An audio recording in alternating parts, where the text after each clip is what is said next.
What's up, everyone? Welcome to the live. It's one of my big adult monocles. We've been filming all day, working on them, redoing their enclosures because it's breeding season for them. And they've been chasing each other around all day. Hopefully throughout the night, they'll both be out here. You can kind of see what that looks like. It's been pretty sweet. But before we jump into playing with monocles, noticed just before the live, about an hour before the live, that my puff adder finally shed. My puff adder's got that really cool pattern on his head. Looks like an owl. You guys are going to love that. So I'm going to pull him out, show him off to you guys for a little bit, and then we're going to get that shed out, and I'll show you that shed and see how sweet that is. You want to set this up over here? I don't know, bring that. You follow me, boy. All right. You actually come over here. I'm going to double hook for him. What do you guys think of that? That is a beautiful, beautiful, beautiful snake right there. One of my absolute favorites in the collection. I'm going to set him down right there just as you go ahead and get some good shots of that. Show him that head stamp. That beautiful, fresh skin.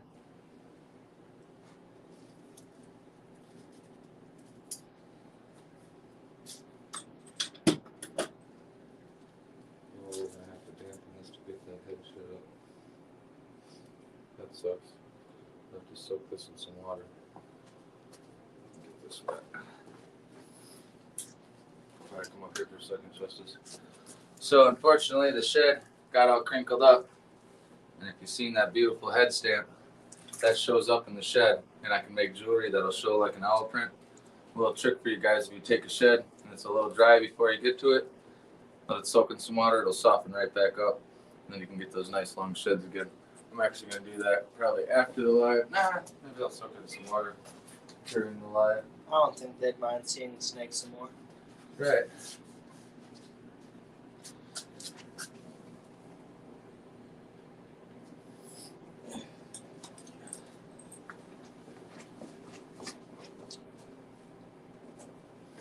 What up, Wes? What up, everyone in the chat? I can't really see it right now unless I walk over by the laptop. This is on the phone, but I'll get to it in a second. But what we got right here, this is a beautiful puff adder. It's pretty new to my collection. These guys definitely mean business. As beautiful as they are extremely fast. I would say that their strike speed is pretty similar to that of like a gaboon viper, something on that nature. And believe it or not, he can go from here to here faster than you guys can blink an eye. But I absolutely love this snake. It is probably top 5 most beautiful snakes in my collection, in my opinion. Absolutely awesome. I actually originally I wasn't even planning on showing this guy to you tonight. But since I seen that shed, I decided, why not? Show you guys this beautiful snake. I wanted to get that out anyway. So I'm gonna go ahead and unlock the door to his cage here. Get him set back in there. Might as well top off his water while I got it open.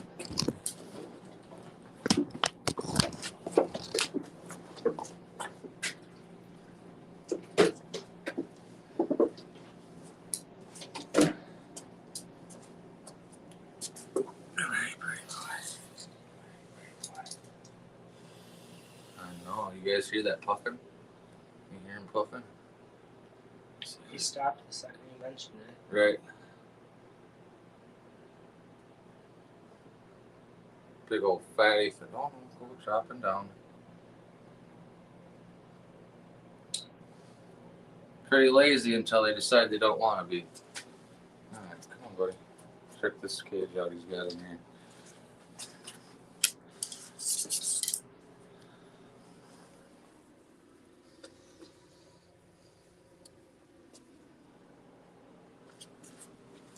Here you go, Justice.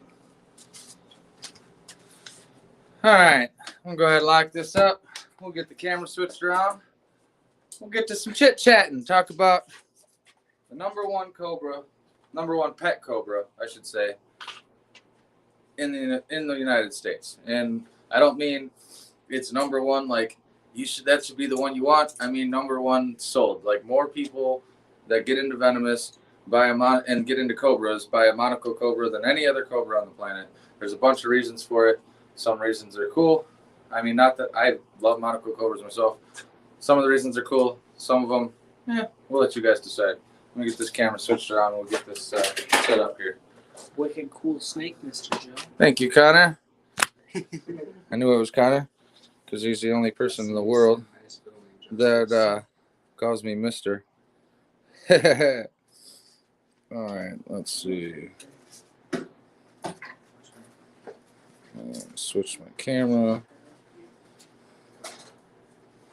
All right. There we go. How's everyone doing tonight? Let me get this set. I can hold it. Get you guys set up. Micah's up in here. Micah in the house. Why is Connor's curiosity? All right. Let's see. That don't look too bad. What's up, everyone? Gonna do some monocle talk tonight. Don't worry. You guys seen the big one. I am gonna pull out one later tonight, just not right away. Right now we're gonna we got reptile feedings backstage. He's about to pop on with us, and we're gonna talk a little bit of monocle cobras and a little bit of everything. I don't care. We can talk about whatever we want tonight, guys. Oh shit! What's up, buddy? Hey, how you doing? Good, sir. How you doing? Hey, man. Hey, I must first say I absolutely love the shirt and I love the show. You love it, so yes. I wore this shirt specifically tonight because we're talking about monocle cobras because they're so popular. I mean, not just talking about monocle cobras, but that's the main, the subject matter to get, showing stuff off. Yeah. But the reason I wore this shirt is because if you ever get tagged by a monocle cobra, that's where you're gonna be. You're paddling down Schitt's Creek. Slick. How you doing tonight, man? How's the channel going? My channel is going pretty well, sir. Just kind of taking my time. I'm not always pumping out videos. I like to consolidate. I don't like to grow too fast. I find that channels that grow too fast don't last too long. So I just try to consolidate and I go slow. Right. Yep. Yeah, I definitely can say that like having a very busy schedule on YouTube can get frustrating. Overwhelming. Yeah. Yeah, for sure. Like right now, between my shorts, my videos, and my lives, I'm going 6 days a week. And now I'm talking about going on Saturdays for a live too. That's 7 days a week. Something going on YouTube. It's a lot. Plus, this isn't my only channel. Oh no? I didn't know you had 2 channels. Yeah, I got multiple channels, but yeah. Oh, nice. If any of y'all in the chat, I'm sure everyone in the chat does. If you don't know, click on Reptile Feedings. Go sub to him. He's pumping up some cool videos. Most of your videos on Reptile Feedings is just Reptile Feedings, right? Yep, I feed them from a young age, feed them to adulthood, and I find it's important for people to view it, man. I mean... Yeah, no, for sure. It is what it is. If you don't want to watch it, you don't like ESPN, you don't like sports, you don't like the athleticism of these things. You just want them to sit in glass enclosures. You just want them to sit in tubs. It is what it is. I respect you. Just please respect me. Because I'm filming these things from babies to adulthood. I don't buy them old. So exactly. Well, I mean, I don't know how many of my videos you've watched all the way through, but I brought it up multiple times. Like I personally don't do like live feedings on my stuff unless there's a reason for it. That's just me, but I could give a shit less than anyone does. I come and watch you guys' shit from time to time. If nothing, I'll drop on and drop a like for you. You know what I mean? Yeah. I don't know why the biggest problem in this industry is there's too many haters. Too many people trying to judge. Too many chiefs, not enough Indians. The people just got chill. Well, that's actually a better way to put it too. It's too many people want you to do it their way, and if you don't do it their, but that's the world we live in today. Good old cancel culture, America. Yeah. I mean, shit. I just watched a video that was promoting basically cancel culture. So I was just like, nah. In the reptile community, I was like, nah. I don't like the way that sounds. I don't like dictators. Yeah. No. I can't have that. No, I personally I don't have a problem what anyone does. Like, I mean, other than if you're doing something torturous, like that's a problem with me, but that I feel like should be a problem with anybody. But then again, you have people that think that the live feedings are torturous too, but it's like, man, that it is what it is, man. I got this animal sitting in a glass cage for years upon years. Come on, let me spice things up for it. Come on. Yeah, exactly. I can't take it on a walk and go to bingo night with it. Right. So exactly. But yeah. you know, the snake's got to eat. So, and like you said it perfect. I say it all the time. If you don't like it, don't fucking watch it. Exactly it. I mean, if you don't Shit, like yeah. that, shit, catch me on a live. I might make you smile. Right? For real. I always have a good time when I jump on your guys' lives. Yeah. I like bouncing around between everyone's and chit-chatting it up, getting stuff stirred up now and again. Mm-hmm. And then they always convince me into getting crazy shit, like that giant centipede. So what are you working on, man? You got a giant centipede? No, I'm on 3 waiting lists for one. I just found out about them on Iron Dog and Justin's live like a week ago, and I did a bunch of research on them, and I was already talking about getting some centipedes anyway. And I was like, wait a minute, I can get one that gets 2 foot or bigger. Hold up. Are you serious? Yeah, that's a thing. It's the largest centipede in the world. They get 24 to 36 inches. And they're venomous? Yeah, extremely. Oh, fuck no, dude. I'd have to fight that bitch to jump out the cage. Those Dude, things are quick, man. You see the little ones, right? They're quick. Yeah. They're quick. I'm jacked. I went online. I went no, searching around everyone that gets them every year because nobody's breeding them yet. And I don't know exactly what time of year Peru comes in, but I went on every place that gets them in every year, and I put myself on the fucking waiting list. There you go. How much is it going to cost you? $300 each. Okay. It's not too bad. I think that's not actually too bad. I've seen other centipedes that don't get nowhere near as big. For what it is, that's pretty fucking wild. Right. That's what I'm saying. What are you going to feed it? What are your plans? What have you looked into? What's your research on them? So basically, they're not much different than any other centipede. They do prefer like bigger prey items. So I'm thinking about starting up some roach colonies again. Okay. What I thought would be super cool and is if I want to get some of those giant night crawlers. Have you ever seen those? Yes. Yeah, I want to I've literally been trying to get them for like a long time. So if I can ever get my hands on them, I think it'd be sweet as shit to have giant worms and then feed the offspring to my giant centipede. You seen that thing on Amazon, right? They got it on Amazon. They got it on eBay. It's like it's a prod that you stick into the ground, and it creates an electrical signal that goes out from the electrode in the ground, and it'll bring up all the night crawlers. It'll bring up all the worms. I've made those before. Like I've never done it, but I wanted. Yeah, people die from doing that all the time. People die from that. Yeah, because you're literally like you're putting electrical current into the ground. Yeah, you grinding yourself out, but still. I'm sure the one that you buy online is a little bit safer, but like we used to just take 2 wires and some rods and plug it into the fucking wall. Yeah. And see what happens. Oh, that's 120. That's different. But they come shooting right out of the ground. It's hilarious. I bet you they do, like fucking missiles. But heck yeah, man. Happy to have you on here. I just wanted to talk to everyone a little bit tonight about monocles, and then I don't care where we go. Yeah. Monocles, and it's mainly because mine are breeding right now, and it's been like a monocle. I want to see. Yeah, dude. So I just literally, you guys check out the video that drops on Friday. You'll get to see me pulling out my big ones and getting them all set up, like what I did to prepare for the breeding. But the main reason why, in my opinion, monocles are the #1 bought pet is #1. They used to be dirt cheap, like super, super dirt cheap. And you can breed them. They are literally the easiest snake on the planet to breed. Like you could breed a monocle cobra easier than you could breed a corn snake. Like it's simply that easy. So they have big clutches. Yeah, they have big clutches. You know, and then everyone recognizes one of 2 cobras. Well, one of 3, really. You got your kings, your specs, and your monocles. Those are the ones everyone recognizes. Okay. And then you got all the morphs. I mean, out of all the cobras, they got more morphs than anything I could ever, any of the venomous. I mean, other than maybe squams probably at this point. Squams are getting up there as far as morph numbers. So, I mean, for the longest time, you could go to a reptile show, venomous show. You could buy yourself a albino monocle for $100. And dude, they're easy to keep. They don't take a lot of heat. I mean, max temperature that you want to keep a monocle cobra is at about 85 degrees.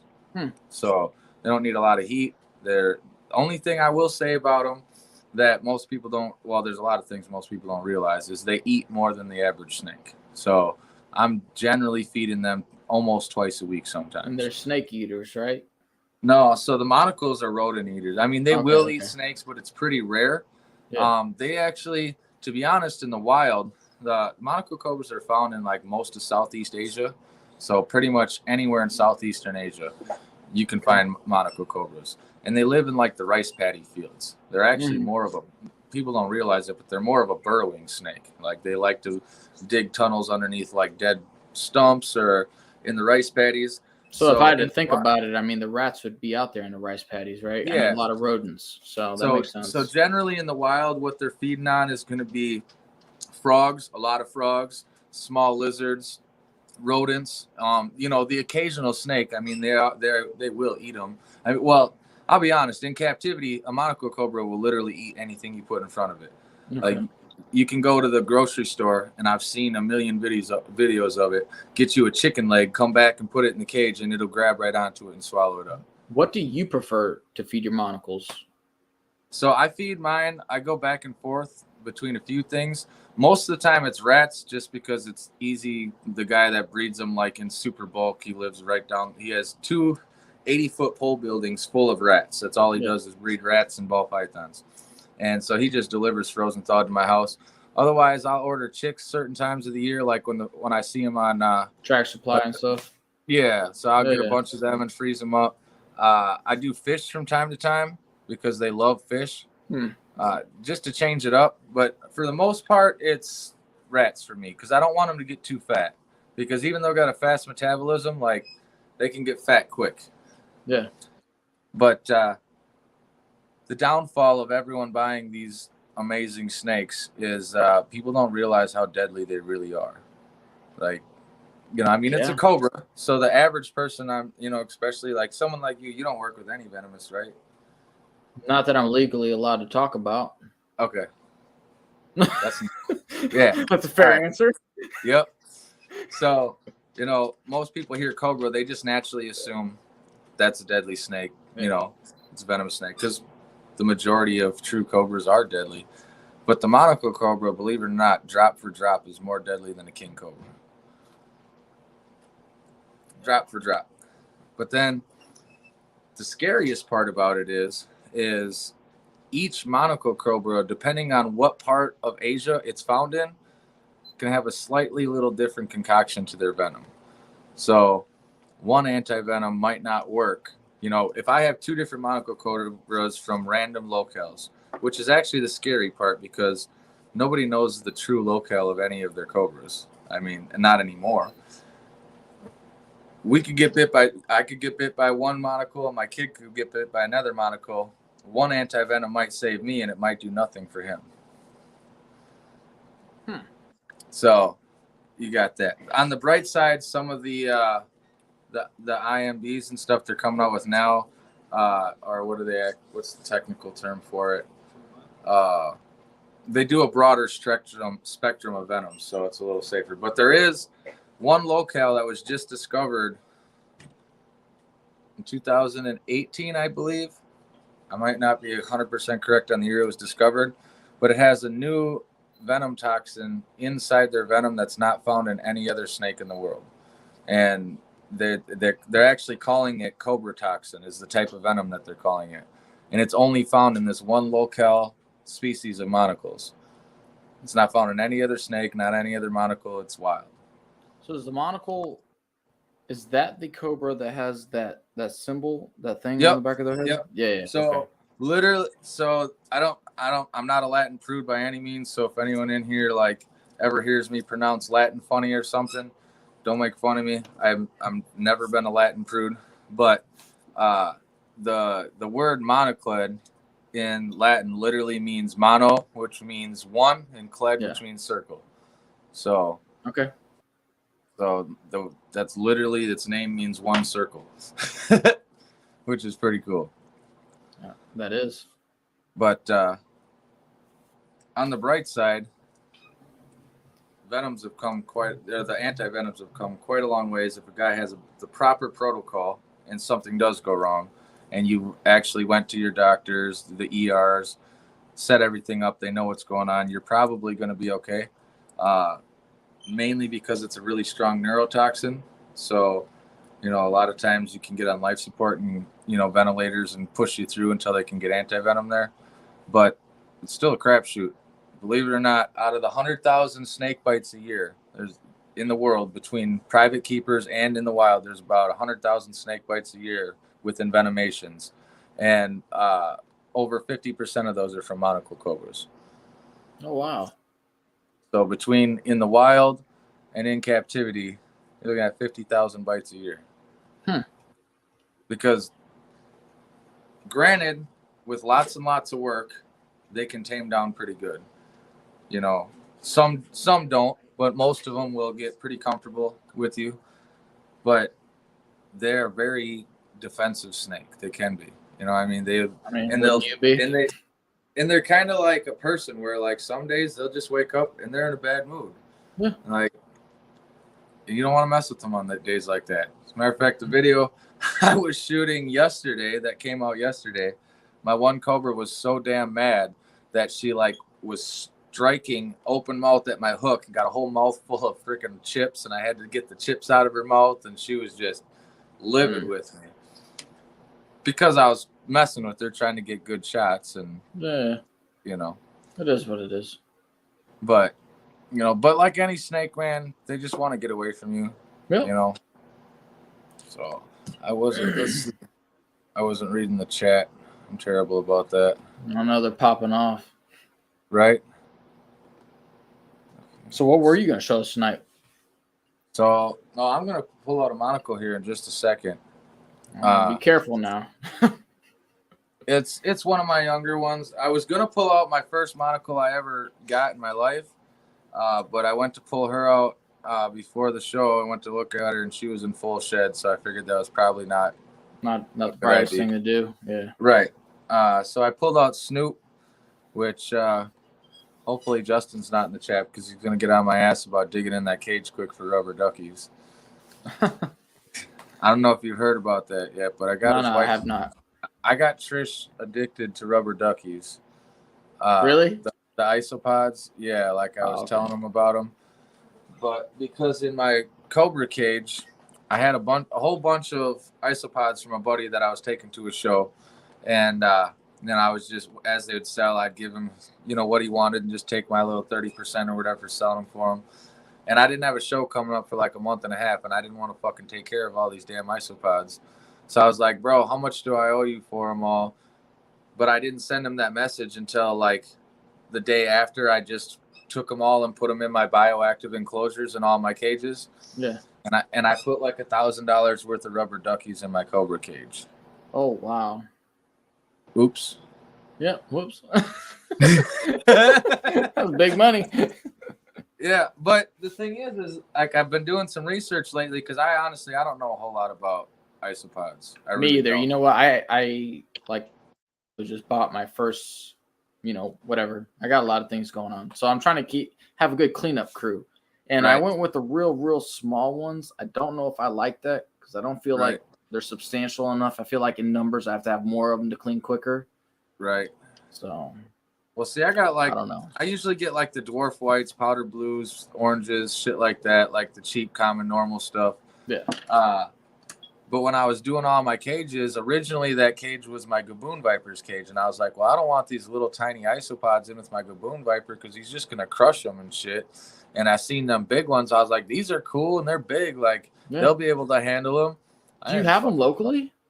Huh? Do you have them locally, like in the yard? Like isopods? Yeah. Yeah.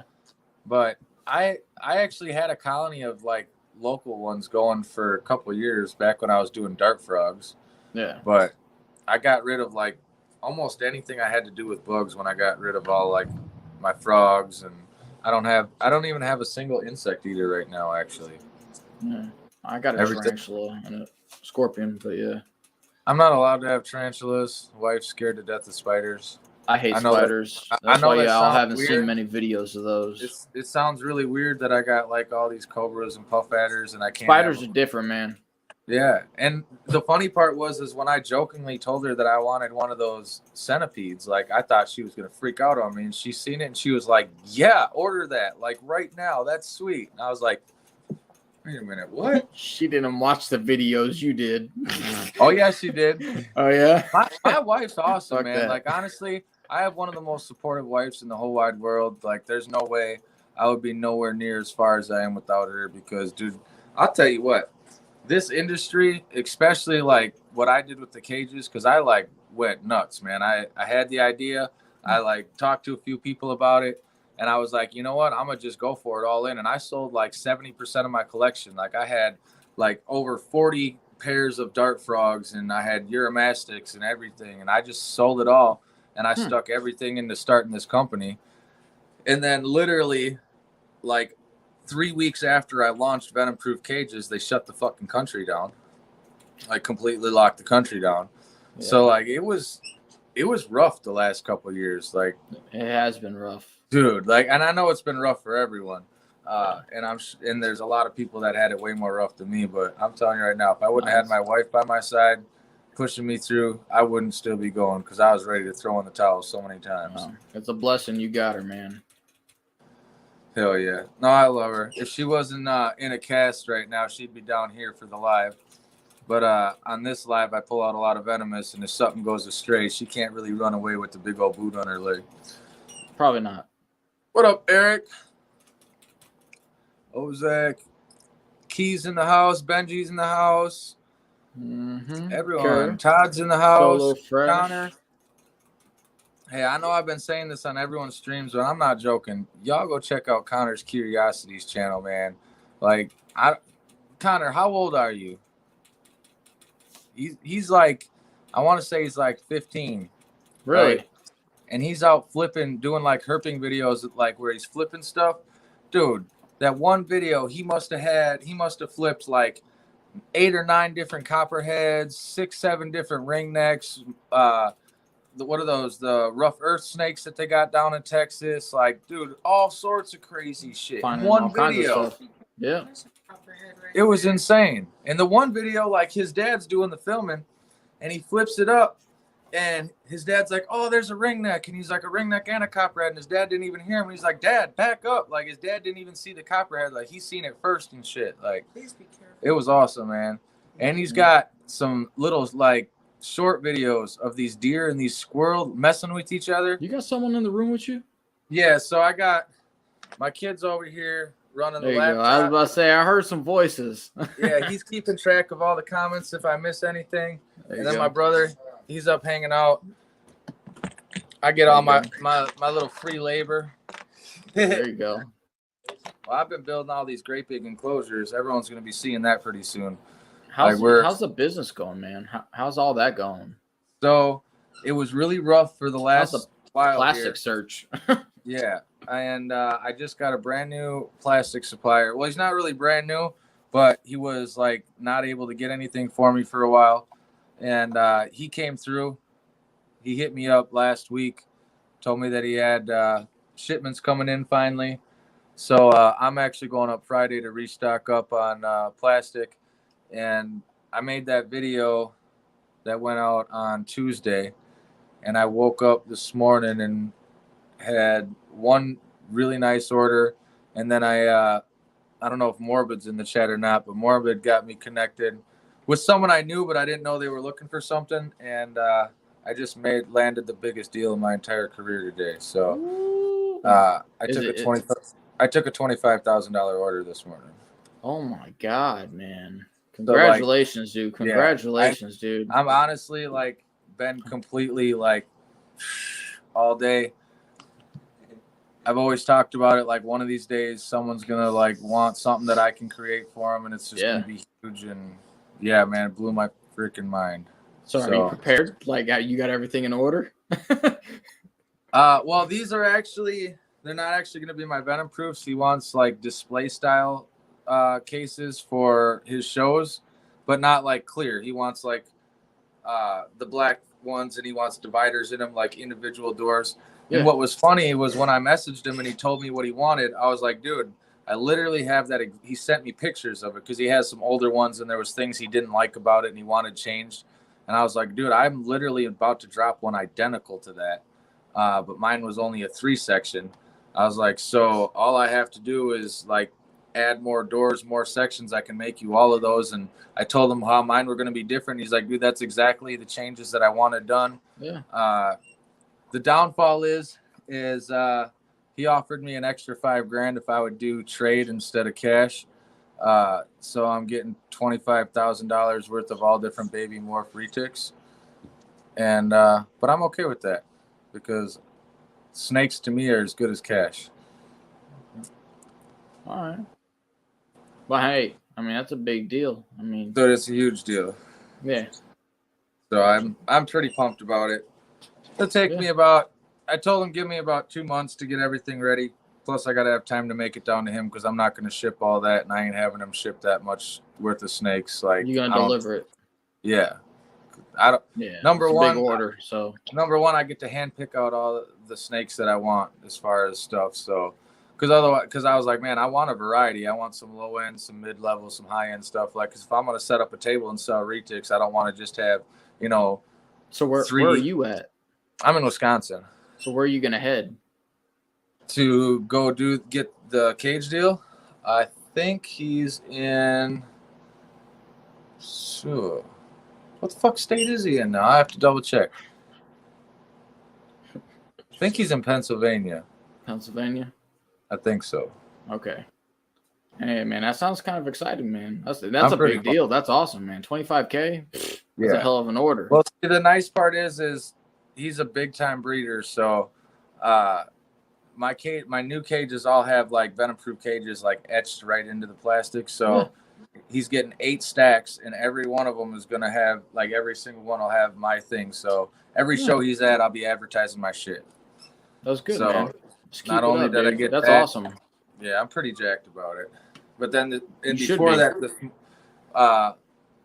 that, this morning, I had a guy order 12 of my 4-foot venom proofs. So it was a nuts day. Day. Like, I bet it was, man. That's awesome. That's congratulations. I literally had to go to my guy's house and come back here, load up, calm my nerves down, if you catch my drift. Yeah. And get my nerves together before I went to go work with them Cobras because I was like, dude, I can't even focus. I was like shaking. Can't function, man. No. That's cool. That's a good stepping stone, man. That's cool. Yeah. That under your belt? Gary's in the house. Gary, aren't you sick? Aren't you supposed to be at the hospital? Thank you, Moon. Every live he hops on, he's supposed to be getting some rest. I know. And I know we all fuck with him, but really deep down, we all like Gary, and we don't want him to get sick and like. No, yeah, we don't want Gary getting hurt. We all do love Gary. Morbid, where is he from? The deal that I did today. What state is he in?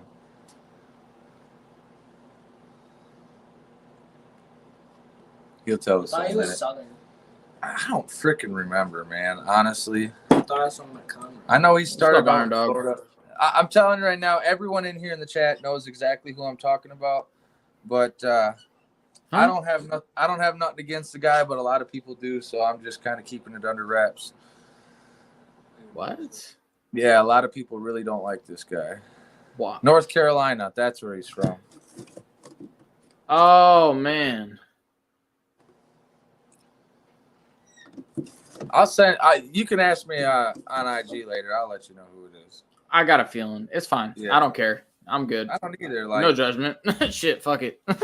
Congratulations, sir. That's where I'm at. Yeah. Hell yeah. Yeah, sure thing. Yeah, man. Let's see here. Should we show off a Cobra? Do that. Just be careful. Yeah, let me switch the camera around. I'm going to switch it on solo for a second. I'm going nowhere. Just because it's easier that way. Now let's go handle one. Y'all are going to love this guy. He's the one I'm pulling out. His name's Snoop Dogg.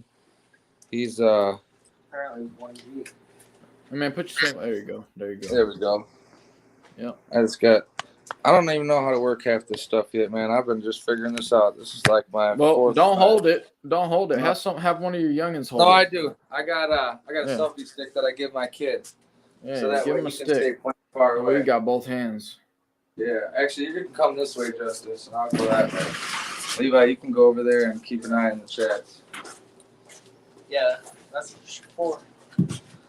So, a little mess around here because I'm working on my Gator Enclosure, but as anyone can see, anytime I pull up my venomous, come around here, Justice. You said a Gator Enclosure? Yeah, I'll show you guys. Want to see that quick first? Hey man, I've swam with a few gators. I want to see how big this shit is. So this is a sneak peek of my Gator cage right here. I'll grab Jimmy out later. So 300-gallon water feature. It's right there right now. And where are you getting it from?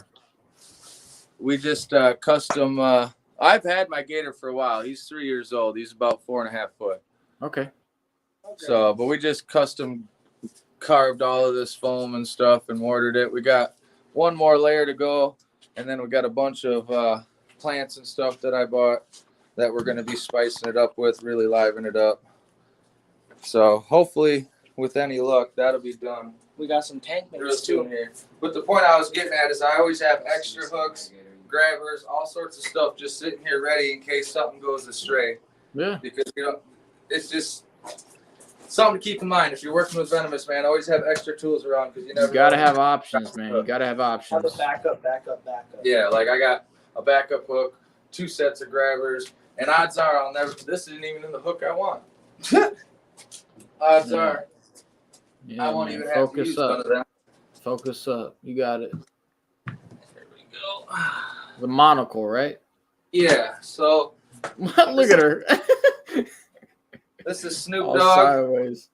Look at that. He's come here, buddy. He's a super sunset monocle cobra. So Not aggressive at all, huh? Not that one. No, he's really good. And like I said, I've raised this guy literally since he was a little worm. He came back in a little tiny deli cup. And I've worked with him a lot. I call him Snoop Dogg, though, because he's super chill. But if he wanted to, murder would be his case. Yeah, every time. But he's a super sunset monocle, so he started out actually completely see-through. Oh, wow. Really? Yeah, you could see right through his body like translucent. And he's been color changing. Every shed he gets a little bit brighter. And as adults, these guys will turn blaze orange. Like blaze orange like when you go hunting. Isn't sunset Oh, technically damn. positive? Yeah. So technically what a sunset is a T-positive albino. Man, But they call it a sunset. And however, somehow, from what I've heard, there's a super version. And the breeder is pretty sure that I got these from is pretty sure these are supers. But we'll find out. Ooh, careful there, big guy. So not that you would or anything, but I mean, you've had that for a bit now, right? Yeah, so he's coming up on 2.5 years old. Would you replace that hook in your right hand for your right hand? No. You know exactly what I was asking.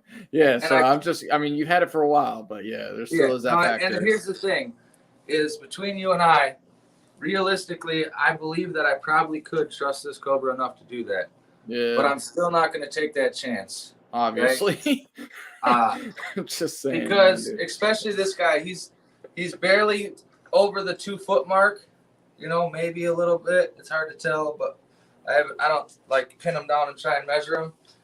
He can come back on himself so fast, it'll make your head spin. Yeah. And I had a buddy that got tagged by one of these during the COVID shutdown. And it was dry bite or no? And it was about the same exact size. And it had a stuck eye cap. He came home from work tired. He decided he was going to just pull it out real quick. He did the same thing. He tailed and hooked it just like this. And the snake flipped up and over the hook and got him right in the finger before he could even blink. But I mean, you can tell like he's not hooding up or nothing.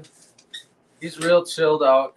He doesn't have any fear of me because the thing with cobras is, or any snake for that matter, not even a cobra, just the snakes in general, don't give them a reason to fear you.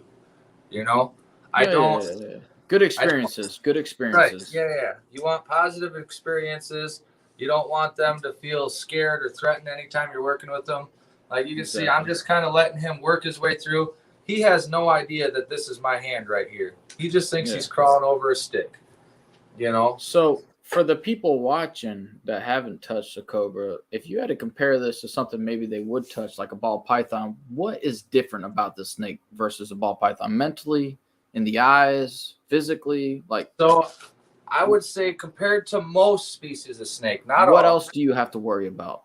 So worrisome, you really just want to be worried. What I'm watching right now is I'm watching his actions. Okay, I'm watching his tongue flicks. I'm watching, hooding up really don't mean nothing. They can go from no hood to a strike real fast. So you see, he's giving them long, nice little tongue flicks over and over. Mm-hmm. He's just thinking, he's checking stuff out, sensing the air. Now, the one thing about cobras that's different than most venomous snakes, well, not most, but these guys actually are in what's considered the elapid family, and they don't have heat pits. So these guys, they Straight see visual. Yeah, it's all visual for them. Now, some people disagree with me, but I have noticed it personally myself. The albinos have worse vision. So I have noticed a lot that with, especially in the albino genes, they don't see as well. So you really got to be careful with movement on these guys. But as far as what they feel like, what you're watching for, it's just like any other snake. You're watching them tongue flicks. I will say they're a hell of a lot more intelligent than most species of snakes. These guys are extremely smart, and they're escape artists. So see, those eyes seem a little dark. So when you hold a ball python, then you hold a boa or a blood python, you can tell looking at the eyes that there's more going on there mentally. Yeah. So is there more going on there mentally when you look into that snake's eyes? So not necessarily in the eyes, I wouldn't say really, because their eyes don't really have a pattern like a lot of species of snakes do. You know what I'm saying? So what gives what makes you aware? What piques your interest? What tells you, oh wait, I done something wrong? Hold up. So what I'm watching for is I'm watching for his movements and his tongue flicks, twitches. If you start seeing them twitching, they're starting to feel nervous. One thing that cobras will do to let you know that they're starting to get aggravated or they feel threatened is if you look, come over here, Justice. Right here. You see that right there? That little pokey thing? So he's not stabbing me with it. He's just kind of cruising around. If they're feeling threatened or scared, they'll actually take that and they'll stab your skin with it. What, the tail? Yep. And it's actually it's pretty sharp, believe it or not. So that's one thing I watch for. Main thing I'm watching for, especially on this guy, because unlike some cobras, most cobras are either hooders or they're non-hooder. If you get a non-hooder like this guy, you gotta be more cautious. You got to definitely be more cautious because you can't. When they're hooded up, they're focused. If that makes sense. So they'll be focusing on movement. When they're sitting focused. Like this, they got attitude then. So right. So now, if he were to start really hooding up and being really huffy puffy, that's going to be a sign that he's had enough. He's sick of me playing with them, and it's time to put him away. Yeah.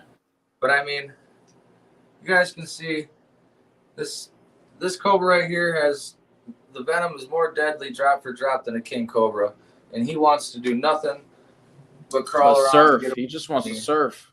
Yeah. And you notice he's trying to go that way. You know what I mean? I see him. He doesn't want to come at me. He doesn't want to hurt me. Now, if I gave him a reason to feel threatened, if I started stomping on the ground and getting him to hood up and pose, everyone likes to do that, clap their hands and get them all hooded up because that's that beautiful posture that you want to look at. But that's causing that animal stress. You know what I mean? That's giving that animal a reason to fear you, and he's not going to look at you as something that he doesn't have to worry about no more. Yeah. So does that feel like a double-edged blade though? Because you couldn't get him to hood up. I mean, he's not being as in your face. I feel this type of way. I'm watching you like this, or. So for me personally, because I feel like he's incognito right now because he's not hooded up. Yeah, but for me, honestly, I actually prefer working with them when they're non-hooders like this. Yeah. Just because they're more relaxed and calm. Now, if you take one that's all hooded up and stressed out, You could do half of this, but yeah. They tense their body up, if that makes sense. Like almost like when you flex your muscle to like show off. Yeah. That's what their whole body tenses up like that when they're hooded up. So the snake itself is harder to manipulate, move around. Now, the one nice part about them when they are hooded up like that is you can manipulate them to look where you want them to look because they literally can't help themselves. Their instincts take over. They're gonna track to the motion and the visual, so you can control where the snake is looking and what it's looking at better when it's hooded up. Focused on, yeah. Right, but at the same time, odds are you're probably going to be dodging charges and strikes too once in a while. Yeah, which you don't want to put on them. Right. You want to train them into that.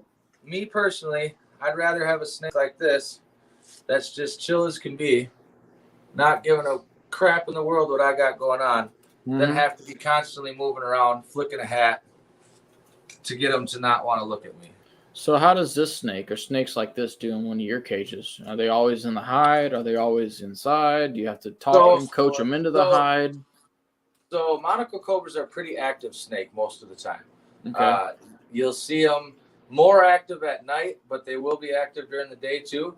But these guys are cruisers, so he'll be out checking out his plants, getting his drinks of water, cruising around. Him particularly, he likes to hang out in his hide box during the day, and then he comes out at night. But a lot of these guys are actually like to burrow more often. So, like I have Ariana over there. I honestly, most of the time, I don't even know where the hell she's at in the cage unless I start going in there with something and flipping it around. Yeah. But they do love the hides. Connor's 14. Connor's 14. That's what's up. So Connor's 14, doing herp videos, flipping like 7-8 copperheads in a video. Mm-hmm. He's in East Texas. I'm gonna go do a video with him when I get down to Texas next. There you go. He's freaking sweet. Get it in, man. I mean, that's a young boy, man. That's good. That's good. Because I remember when I was little, fucking looking for snakes. I got really lucky when I was younger. That's a good shot right there. Yeah, that's good. I was always super into reptiles, but my family wasn't. And then I just got dumb lucky, and a big herpetologist moved next door to my grandparents, and I was homeschooled. And they got to talking one day, and they're like, "Oh, my grandson's into them weird snakes." And so I ended up getting a job with him, and I was 11 years old when I started working for him. What are your laws like? Are you still in that state? Yeah. Yeah.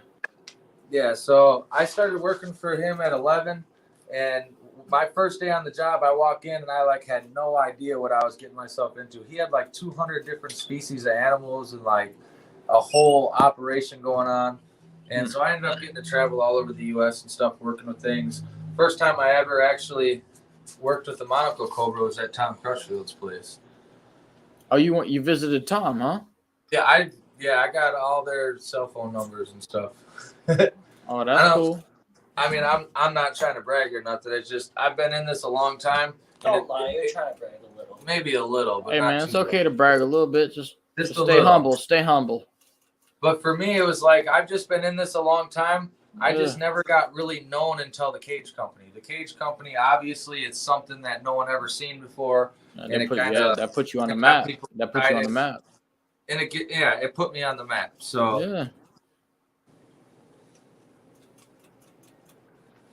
I don't know. The cages just, for me, the cages, I love them. I use them all the time.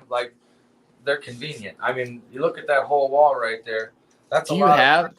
Do you have a venomous snake that's not in one of your cages? No. He's like, fuck no. He's like, hell no.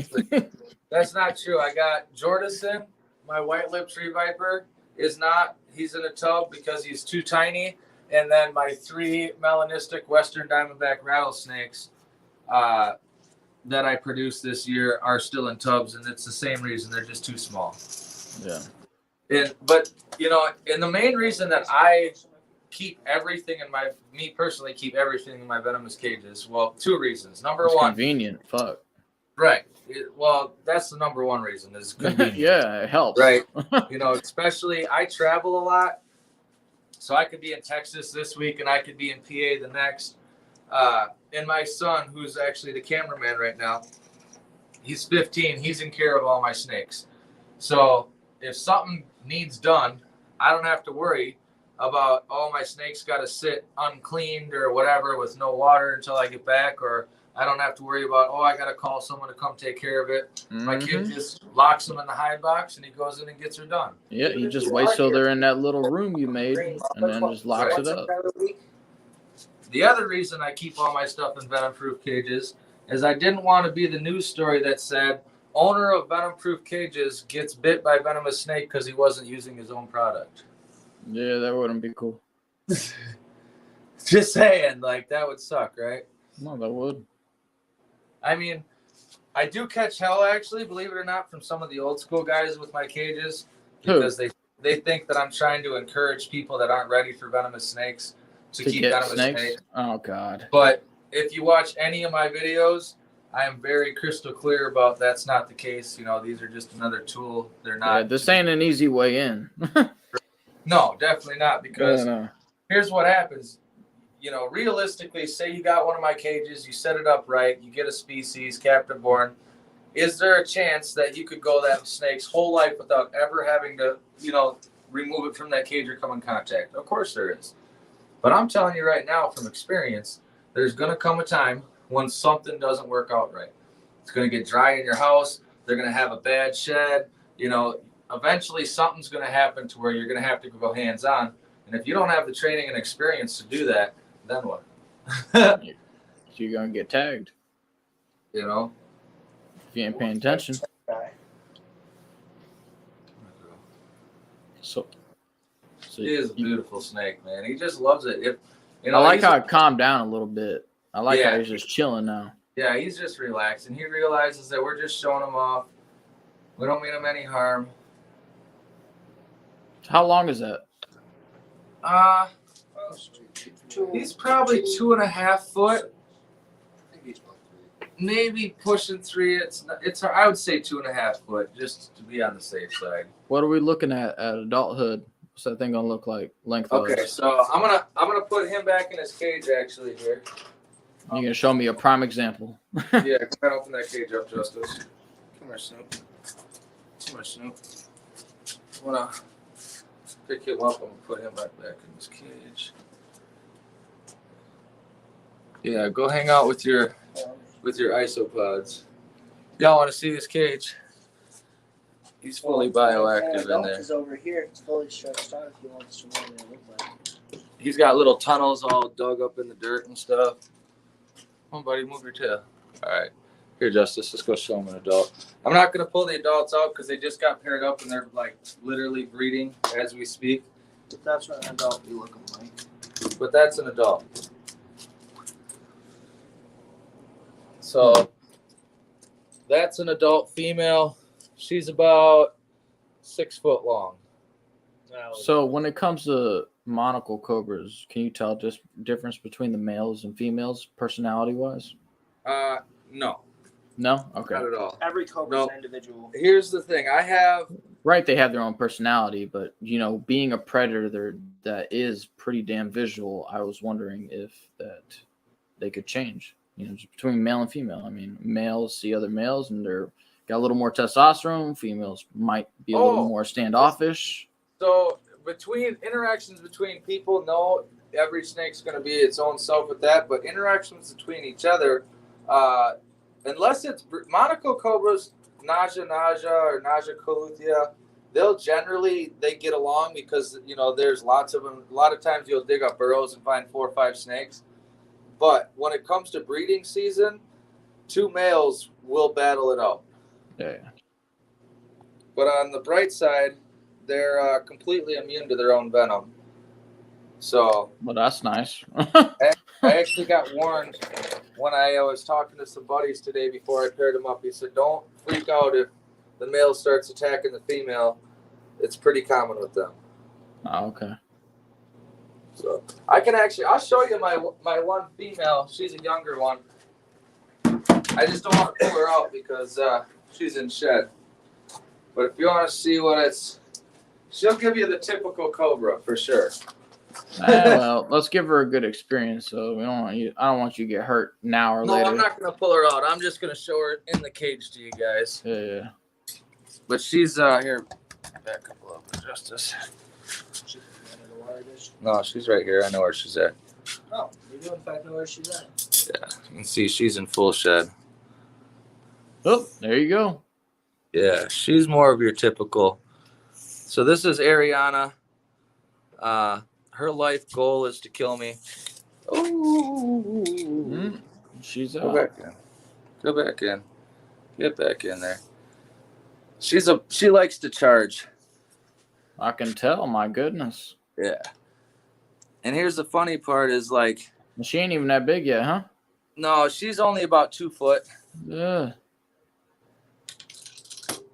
But I don't power feed none of my stuff. So like I like to let them grow slow and natural. What are you doing? Like once a week? Once every other week? So I don't have any regular feeding schedule for any of my snakes. So I might feed her twice, 3 times in 1 week, and then I might skip her 2 weeks. You know what I mean? Okay. So I try to keep thin her out, bulk her up, thin her out. Yeah. Well, it was something that Alexander England showed me a long time ago, or taught me. Well, I guess not a long time ago. About a year ago, we were talking because I was having bad luck with squams, and he was like, "Dude, you realize that it's okay for your snakes to feel hunger, like, and in the wild, they're not getting regular meals. Like sometimes they're opportunistic feeders. Sometimes they might stumble on a nest of baby mice and eat the whole nest up, and then they might go a month without food. Now, I've never, when it comes to the Cobras, I've never let my Cobras go more than 2 weeks without food, just because their metabolisms are too fast. Yeah. And generally with them, you know, they get more of a regular feeding as far as it's, you know, I'll usually with them, it's more like I'll feed them twice a week this week and once the next week. But what are their temps at? Speaking of metabolism, like, so cool side on these guys is about 72 to 74, and the hot side's about 80 to 84. okay. You really don't want to get these guys up above like 85, 86 degrees. So for me, my reptile space in general is ran at between 80 and 82 degrees. It's got like a 2-degree variance. So my reptile space down here can go from 78 to 82. Yeah. And I just let them be ambient, and then their lights in there kick up just the extra amount of heat that I need on the one side. Yeah, that's true. So I mean, you got it down to pretty much the science. So that's Yeah, good. and I always keep my Cobras on the lower levels. All right. Set this up over here. Yeah, we can switch that back around. Give your mom a break from having a heart attack upstairs. I know she's watching. She's like, man, that guy needs to stop. Oh fuck, that one guy needs to stop asking questions. You could definitely take me off solo at any time. Oh, I accidentally removed myself. I pressed the wrong button. Yeah. I was on here the other night on a live, and my damn phone died on me. And so my buddy, who was a guest, was running the stream by himself for a while. Dude said he wanted to see a gator. Should I grab a Jimmy? We'll pull out the gator later.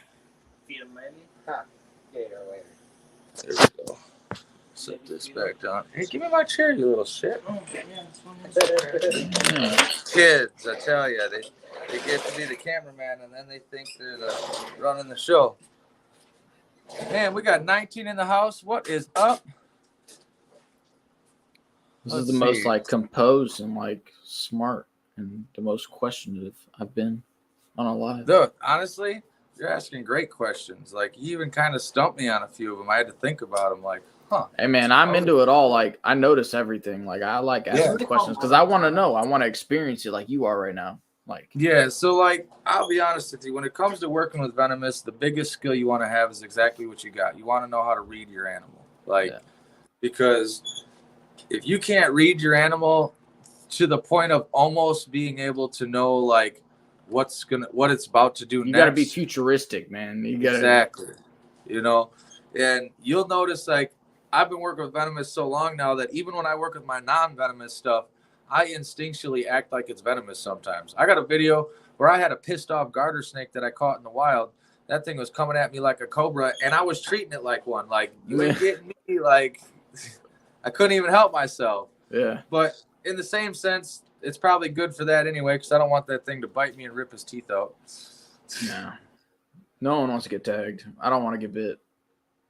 I don't want to get bit by anything. Surprisingly enough, I'm so like futuristic. Like when I'm thinking about everything and how it's going, I have never been bit other than by a bearded dragon. I've never been bit by any of my fucking snakes or monitors. Oh, I've been bit by Kovu once. That shit sucked. But he was quick. So knock on wood, I've never been bit by venomous. I used to take a lot of bites back in the day, but I don't think I've taken a bite from anything other than when I let James and them fucking from Lone Star Rex put a tokay gecko on my nipple. Oh, hell no. It wasn't as bad as I thought it was going to be. I wouldn't even put a brown anole on my nipple. Hell no. I live in Florida. One of them things where they were like letting it bite their finger, and I was like, be a man and let it bite your nipple. And they're like, you be a man. And so then I had to save face, and I was like, yeah, go for it. And I just took it. Yeah. I'll send you the picture when I got it somewhere. But other than that, man, I haven't actually been bit by any of my animals, venomous or non-venomous. And there's almost no reason to be bit. I mean, right. Like, if you're going to be, I see people all the time. They got them. They'll have a snake that's defensive as shit, and they're just letting it tag the hell out of them, and they'll just sit there and take it, which is cool. But I'm like, why, man? Like, put that shit down. I'm a flincher. Like, a snake bites me, it's screwed because I cannot sit there and take it like people can. Like, I have my instincts take over. I mean, I try to avoid it. Yeah, that's the only time I'd rip a tooth out, but I would let them bite me. If I knew it was coming, if I was talked into the getting bit, I'd let it happen. But right, yeah. Like, for example, this is actually kind of a bad story. I don't know if I should tell it, but it's funny. No. It's okay. I had this rainbow boa, not an Argentine, the Colombian. I had a Colombian rainbow boa, and the thing was like generally puppy tame. So I was like at a reptile show. I had it sitting on top of my Lexon, my acrylic display cases, just sitting there chilling, looking like a statue. Sorry, I'm having trouble understanding right now. Alexa, I'm not talking to you, Alexa. Is the government listening? Yeah, go unplug the government. But I had it just sitting on an acrylic display case, and I was talking to a customer, and like my hand must have moved just right in front of it, and that son of a bitch launched and got me in the arm, and I didn't know what happened, so I instantly like went like this, and I flung that snake like 2 tables over, and it just plopped in the middle, knocked over all these leopard geckos and shit. Joe said, fuck no, get off. I felt so bad because like it just out of nowhere I get tagged in the arm, and I just jerked, and that snake went sailing. So that's what happens, man. I just try not to get bit. Now my daughter, actually, she's in the chat in here. Destiny. I've seen her. Yeah. Yeah, she's in the chat. If anyone's gonna get bit by something, it's gonna be her. She's a magnet. A magnet. Like, it doesn't matter. I don't know why. And she's smart. Like, she's smart. My daughter's been in this since she was in diapers. It's just, and it's always some like random dumb bad luck for her. Like, one time we had like a 9-foot, when I was still keeping stuff in like tanks out in my other facility, I had a 9-foot Colombian red-tailed boa that got out of its enclosure. 9 foot. Male or female? It was a BCC, big female BCC, and like a true BCC. Yeah. And she was up over in like my little rack that I had like the little shoebox totes in, but I had like I had like 2 of them missing. She knocked the rest on the floor. Luckily, there was nothing of them in there, and she was hanging out in that. And right across from where that little rack was a bunch of like rodent racks. Yeah. That because my daughter was breeding these hairless patch rats. They're like, so they're hairless, but they'll grow like a random patch of hair somewhere. They'll shed it off, and then they'll grow another random patch of hair somewhere else. They never grow hair in the same spot twice. Wow. Yeah. That's crazy. It was nuts. So she had just went in there to go check on her rats, had no idea that the snake was loose. She's checking on her rats, and wham, it like nailed her in the back of the shoulder. Oof. And she didn't freak out or nothing. She took it like a champ. She just came right in the house and she was like, Dad, your snake is loose, the big boa, and it just bit me in the shoulder. I'm like, I said the dumbest thing I always say, like, what do you mean it bit you in the shoulder? And she's like, I mean, it bit me in the shoulder. Like, it's like, bitch, I told you. I'm just kidding. Man, that's funny. Yeah, I mean, or like my buddy Joey, I don't even pull snakes out when he's around anymore because bad luck like that, huh? Dude, he'll be like, hey bro, is this snake friendly? I'll be like, yeah, and I'll hand it to him and he'll be playing with it. Snake that's never struck in his life. This one time he was holding this snake that I had from a baby, never struck one time. And it's like 4 or 5 year old boa. He's holding it, all of a sudden he goes, brother, is this snake expensive?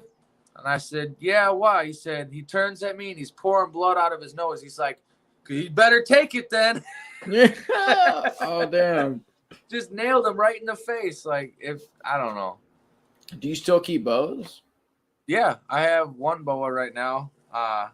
The wife wants more. She was mad. That was, for me, when I sold all my stuff to start Venom Proof, the Uromastics were actually the hardest for me to sell because there's not a lot of guys breeding them, and I was really good with them, and I love them. For my wife, it was the boas. Like, there was one that she wouldn't let me sell. Like, Peaches, she's my coral albino boa. She's upstairs. She's actually my only snake that's upstairs. She's right in our bedroom. My wife's literally probably watching this live, cuddling with her as we speak. Yeah, petting it on the head like, yeah, like precious. That's her baby. Yeah. But the boas I miss. I'd like to get more of them again. I love bows. Yeah, I like bows.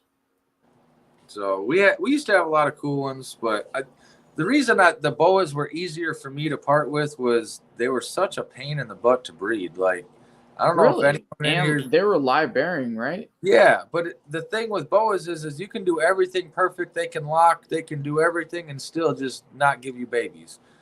It's like, it's weird. Like, if you talk that's like genetics. No, it's just boas in general. They just okay, boas because a female can decide to withhold sperm for like years. That's another thing. It's her life. It's her life, man. Right. She might not want to get it in. She might not. I'm not ready to be a mom this year. 2022, no. Right. So any advice for the boa breeders out there I could give would be, if you want to breed boas, get a bunch of them if you want to be successful. Because you ever have any of those like pretty junglos? What do they call them? Junglos? Junglos? Yeah. I didn't have any, but those are super sweet. Those are pretty cool, huh? My wife. You ever see like Boston boas? Boston boas has some pretty ones. He's selling all the time. My wife wants some of those new ones from the Ferrari Red line. Have you seen them? I have not seen that. No. Dude, look up Ferrari line boas, man. They're like you've seen the blood reds and stuff. They're like as red as that, but like bright iridescent red, like almost fluorescent red. Super awesome. You know, monocle cobras are called Indian spitting cobras. Connor, you can take me to go flip. Yeah, I was, Graham. I don't know how long you've been in the chat. We just got done putting away. Hey, I know a fun spot here in Florida to look for shit. Yeah. How far south in Florida are you? Because I'm coming to Florida this summer. Where I hang out is around the Titusville area. So if you look that up, you'll know. That's where I go. That's where I do a lot of my herping. Because I'll tell you, there is no other place almost, like for me, that I've experienced thus far yet, like Titusville, like the Christmas area, like that area of Florida. The landscape is not like that almost anywhere else. And the abundance of fucking snakes there is insane. Like I took Josue. I took Josue from Josue's Exotics, and like we just seen all kinds of shit constantly. Yeah. I want to find some pygmies. Yeah, pygmies, man. We've seen pygmies. What I have not seen is the Eastern, but I've got that one app, and I see where everybody else is seeing the Easterns. But I want Easterns. Yeah, I want Easterns really bad. I got all sorts of Westerns, but no Easterns. Yeah, the Easterns. I want an Eastern too, but I have to wait till I move elsewhere. My what up, Derek? Thank you, appreciate it. My buddy in Texas produced albino and het albino easterns this year, and he had some that were 50% patternless. So you picked one up, right? No, I told him I want a pair, and I think he's holding it for me because my mom is at his house. We're doing a breeding project together. I'm pretty sure he's holding it for me. But I was supposed to be there like 3 months ago, and well, didn't make the one show, and then Conroe just got all messed up. So if it's not there when I get there, I won't be the biggest upset because it's been months. But do you have any rattlesnakes? Yeah, I got lots of rattlesnakes. He's like, whoa. We spent the last hour with a Cobra. Let's check this shit out. So let's see. I love rattlesnakes. I'm trying to think of which one of my rattlesnakes isn't crazy. Good luck. They're all crazy. I think they're all crazy. They're all bugged out, man. Their eyes, they're just like ready. They're always looking around quick.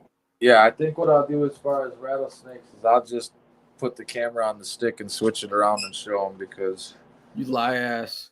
When I pull the rattlesnakes, I'll show off Marissa Destiny for sure. Should I pull Marissa out? No, I don't want to pull Marissa out. Just in case. Whatever's safest for you tonight. If we weren't on live, I would pull her out, but sometimes she goes schizo like most rattlesnakes do. And if you're gonna pull one out, just make sure it's a good experience. I don't want you getting hurt later. I don't want you getting murked. I'll see what kind of mood she's in. Yeah, go check. Can't have you get hurt, man. She's not bad. She's actually pretty okay, but sometimes she is in a mood. But Marissa's the one that you guys are gonna like the most. Okay. I already seen it, Derek. Yeah.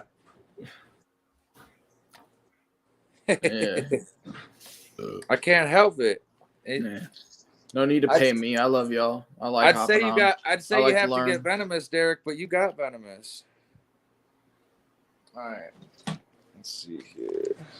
This damn thing. I wish I was better at using this selfie stick thing. I've never held a selfie stick. Mom gave it to your kid. He was holding it pretty good. Yeah, I am good. I'm actually giving it to my brother. My kid had to run upstairs. There you go. Let's see here. All right. So what I'll do? Let me grab my keys. Oh, they're in my pocket. This actually might work out all right because she's in the hide box. So I'll pull her out and then I'll put her back into the main door. Just stay on your toes. So, question to the cage there: is that glass or is that like plexiglass? So it's shatterproof, scratch-resistant acrylic. Okay. And this one's actually one of my original ones when I first started coming up with this idea. I made them out of 1/4 inch and plastic welded them. They had all sorts of issues. But Oh, you have a plastic welder? Yeah. My man, dude, I've been wanting one of those so bad. Because I weld metal. I like to weld metal and shit. So basically, the plastic welder is just like a really expensive heat gun with a tip. Yeah. Oh, heard that.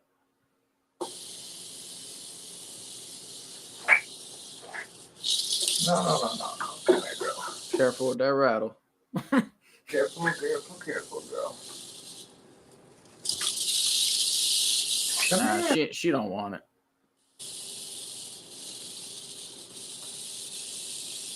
It's because she's in this box. She'll come out though. Come here, girl. She might be saying, nah, baby, tomorrow night. You're halfway out, girl. There was the head.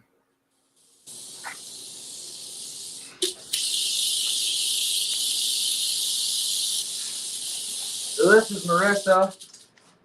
Look at that. He shuts it up. She's pretty chill, honestly. Look how long her tail is, man. Look how many rattles are on that. I see that.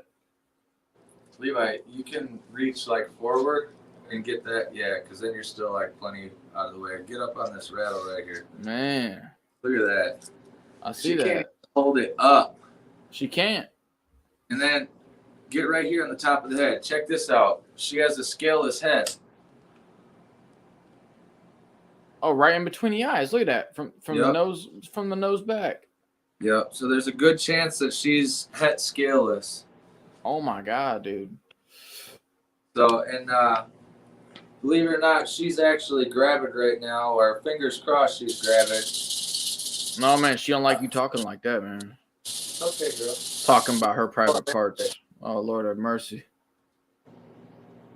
She's a pretty good girl though. She's actually used to used to be like right like the main viewing cage, so she's used to people walking past and stuff.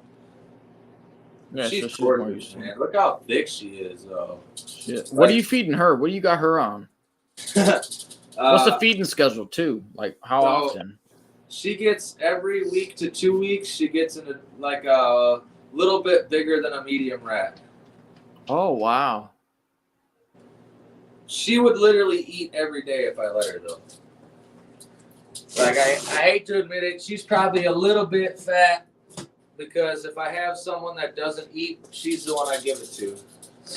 That's all right. It'll buff out. But yeah, man, when this rattle falls off someday, I'm gonna cry. Yeah, I would too. I've worked so hard on that. That's why I was worried about it. I seen that tail pop out the cage. I was like, oh hell, careful, man, careful with it. That's how one of my melanistics broke off half her rattle. She slipped off my hook from a cage at like this height and fucking broke it. Oh, girl. Oh hell, man, she's ready to pop off. So, get a close up here, Levi. For any of you in the chat that don't know, you see that big bubble right there? And right there, those are their venom glands. Yeah. See, they're nice and full. And then right there, I don't know if you can see it on the camera, if you see that little hole, that's actually their heat pit. That's how they see. They see that heat pit right there. They see in infrared, basically. Calm down, big girl. You're okay. When was the last time you pulled her out like this? When I set up these cages, when I built this wall, so a week and a half, 2 weeks ago. Okay. Do you know she's calmer if you handle her a little often? Or she's always been like this every time you grabbed her? She's always been like this. Okay. She's always, she's not a runner, though. That's why I don't mind working with her. She'll just sit there, and she'll stand up. Now, like my melanistics, they'll be running all over the damn floor. It's crazy. You can't even keep up with them. But I would say out of all my rattlesnakes, this one right here is by far my favorite in the entire collection. Oh, that one is pretty. I mean, but I've had her the longest. Matter of fact, she was, when I decided to start getting back into venomous again, because I stopped doing venomous for a long time, she was the first one I got. Look at that wag. Look at that wag. Oh, and what's funny is when I got her, she was like just a little bit longer than her rattle. That's funny.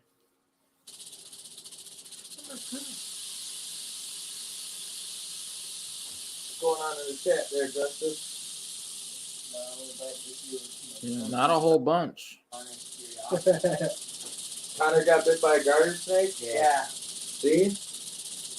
Garter snakes can be cranky sometimes. I have that one in my one video. Man, she was pretty though. She had like orange in her. But that thing thought she was a cobra. And then I went Look at that wag. I caught the water snake. And the water snake didn't even care. Like Derek said, you pay reptile beings to come on your panel. Yeah, no, we see Nah, that's an old one. That's an old one. Yeah, yeah, no, that's no, back. no, I ain't had her out that long. I ain't like that. Nah. I ain't like that. I like when people jump on, man, because sometimes, like, especially when I'm doing this, like, I can't see what people are chatting, and then, like, I don't think about stuff, and, you know, I like when people ask me questions and stuff. I do have to use the bathroom real quick, though. So Someone came back to school a while ago, if you ask Destiny. Yeah. I'll be right back. All right, man.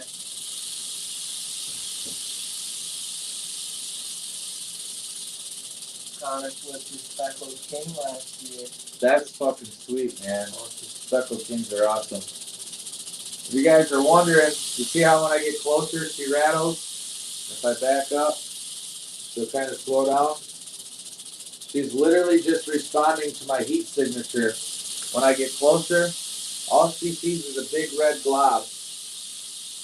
And she's like, hey man, please don't step on me. I'm right here. I'm warning you, I'm right here.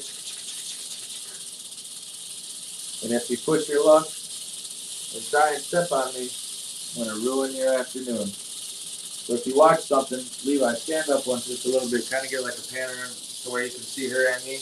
Watch this, guys. Watch this. I back up, and she loses that heat signature.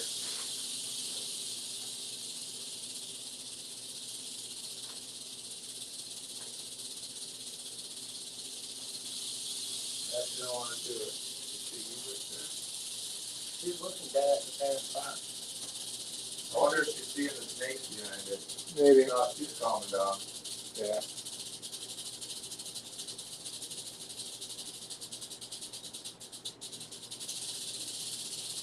Maybe she is.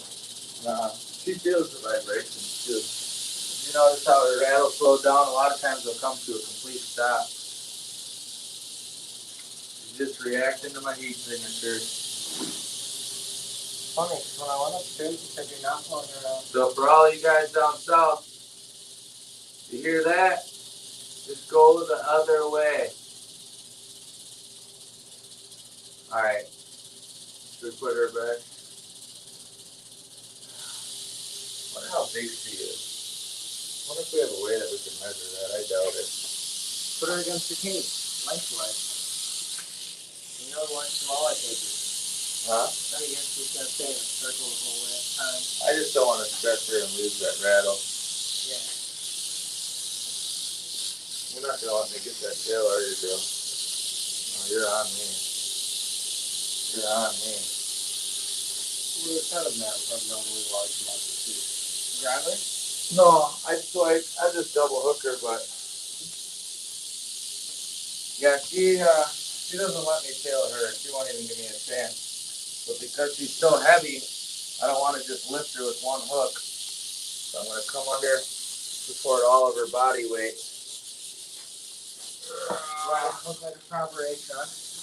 Yeah. She hooks better than any H-Rocks I have. I know.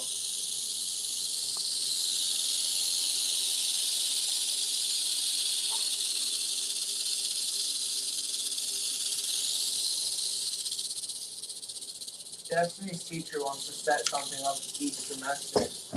I'm down. You heard him. So I'm holding this to find my keys. Good thing to find. Isn't it? Probably need those to close the cage. Huh? Probably need those to close the cage. Generally. How's everyone doing? Was whoever in the chat that wanted to see Jimmy still in the chat? I'll grab him. Who was that? It was the dude who was on. The kaouthia. Oh, I thought someone else wanted to see the gator. Well, Is he still on? I should actually I can check and see if he's in the. No. Okay, here you go. What I am gonna do is show you guys the snake that everyone's gonna be naming tonight. We'll probably actually do that here in just a little bit. Destiny wants to see her gator. Destiny wants to see her gator. All right. Well, before we get to gator, I'm gonna show everyone the snake they're gonna name tonight. We're gonna be naming my brand new retic. Are you saying we get to name a snake? Yeah, I do it. Oh, you're back. Did I? Yeah. Oh, sweet. So yeah, every live, since I'm terrible at naming my snakes, unless like I've either had them for a super long time or for some reason like I'm really attached to them. I decided to start letting everyone in my lives name my snake, so I just do like a number guessing thing. And this week, we're going to be doing this new retic that I just got. I absolutely love this snake already. Come here, you. I don't think... Boy, what was that? Yeah, it's a boy. He's actually tame, but The review. I want to make sure before I go reaching in there. Hey, look at that. So we got a male lavender albino retic. Just got this guy. I'm going to raise him up and pair him up with my ML and my tiger het purple. How much longer you got, you think, till you get some babies?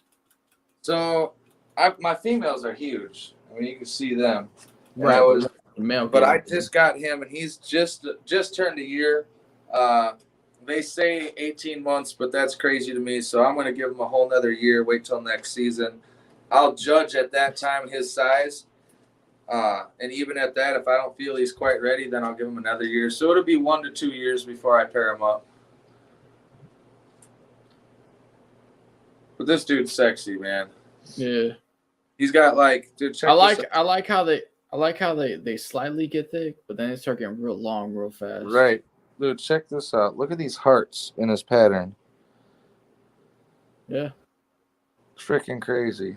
It's got them all over.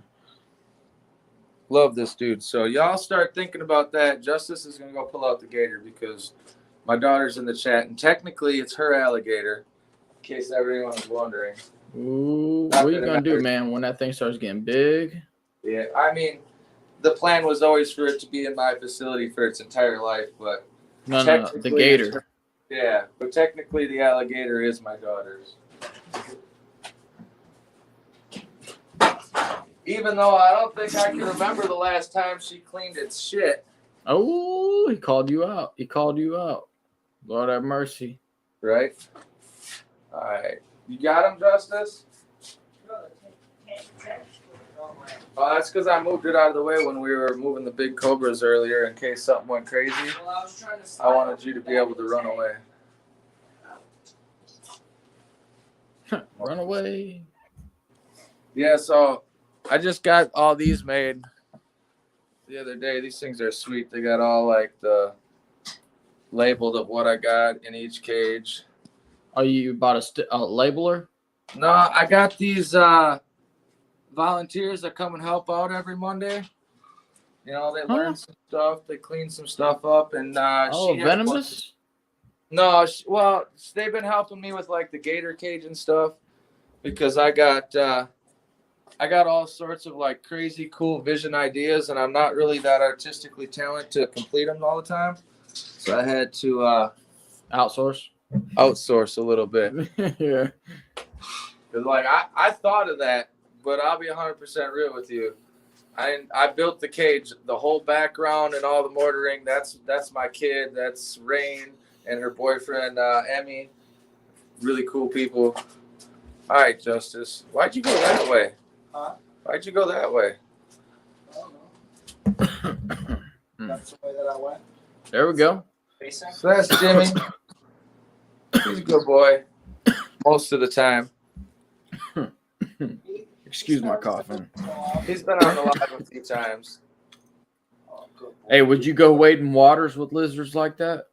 Didn't even We help swim me. with him in his 300-gallon water feature. I Well, I stand in the pond with him. My kid literally will put on his shorts and swim with him. But he likes him better than me. Like he's okay with me. But like anytime, like, because I take him to shows and do photos and stuff with them for What's people. up, Cole? So anytime he actually gets restrained and his mouth taped up, I'm the one that does it. So he does have like. I mean, it'd hurt, but he ain't that much of a threat. That shit would suck. But I'm just saying, like. But he's pretty good. Like honestly, he'll let me scratch him on the head. You're a good boy. He loves you.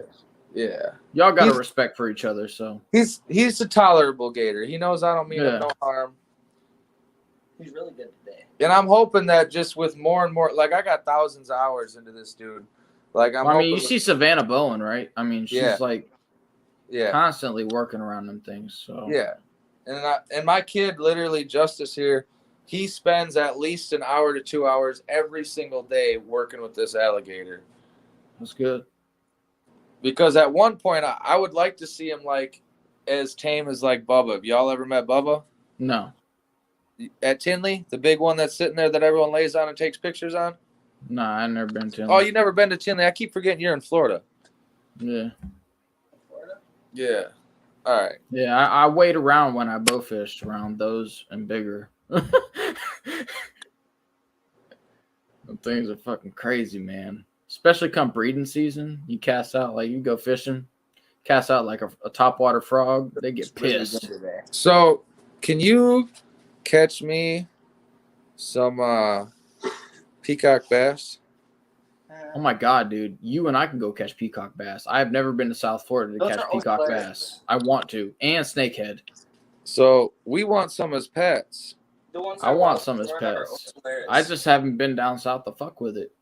Yeah, we want some as pets. Like we're planning a big fucking tank build to get peacock bass, but Hell yeah. I think it'd be. But my son said the ones in Florida are the large species. Like they get too big for what we're talking. I don't know. I haven't fished down in the canals, man. I've always wanted to. I've lusted after it. I want to so bad. What's up, cold-blooded monsters? I can finally see the chat again. No, I want to go catch some peacock bass, but on the real, we really do want to get some here for. We want a tank of them because if I ever do feeding videos, that's where it's going to be at as far as for me because them The things fish, are. honestly, the fish feeding videos, like those are fucking wild. A lot of people Yeah. really like that. That's I'll be good honest, content, honestly. I'm not into live feedings, like, and it's not that I have anything against it. Y'all know where I'm at. It's just I've fed a million reptiles, so when I see it, I'm like I've seen it 1,000 times. But when I watch them guys drop them fish like this big into a tank, and all of a sudden, bloop, they're just gone.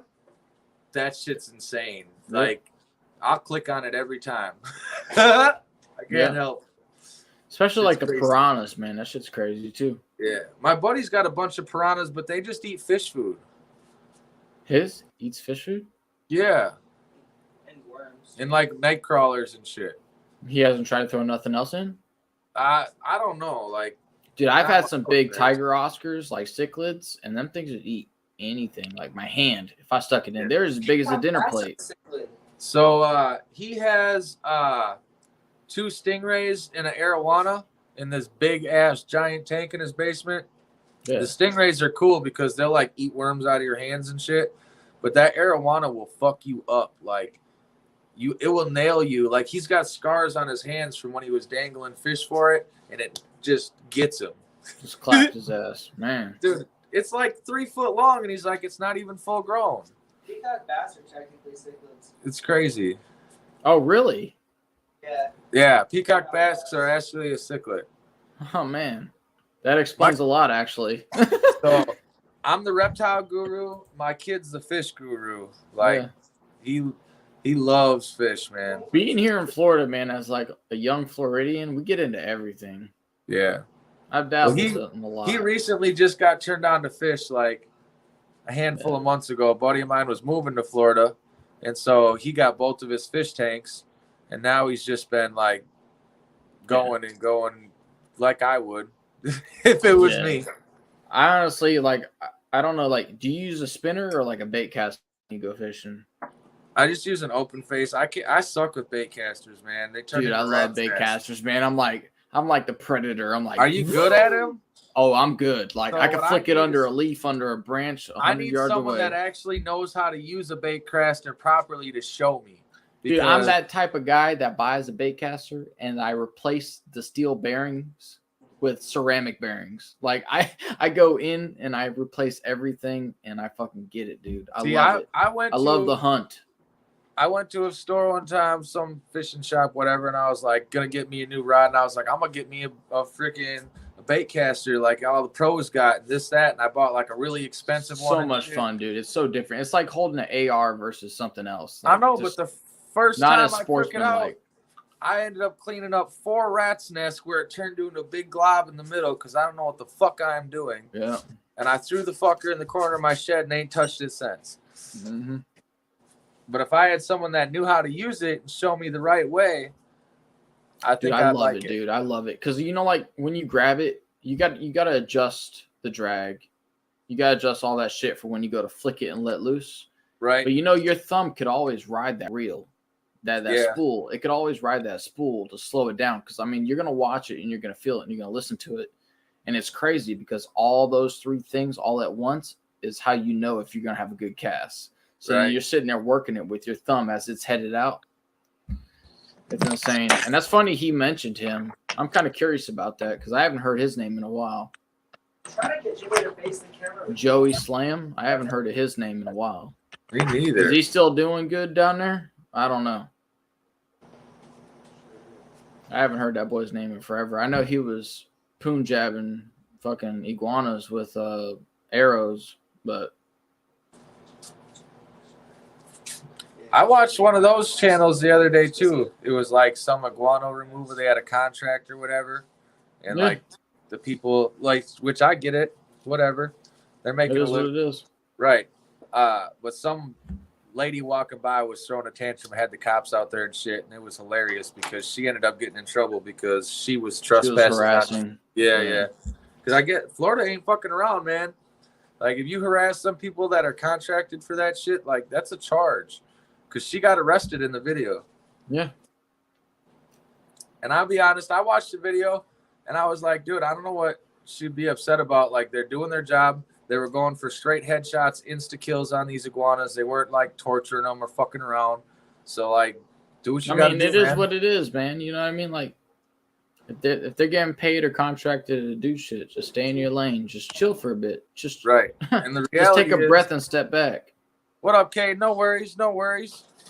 You missed some of the exciting stuff, but that's okay. Yeah. You can rewatch it later. You got a bow out, huh? Oh yeah, I love this thing, dude. It's actually starting to get pretty big. I'm saying pretty big, huh? Right. Yeah, it's actually starting to get pretty large. But yeah, I'm loving it. I started moving it to like hamsters and stuff like that, and this thing is like thickening so quick. Nice. He's just sitting. Yeah. So I've never seen him this good. He tried to. Yeah, he's fail being once. real good today. that one's pretty calm.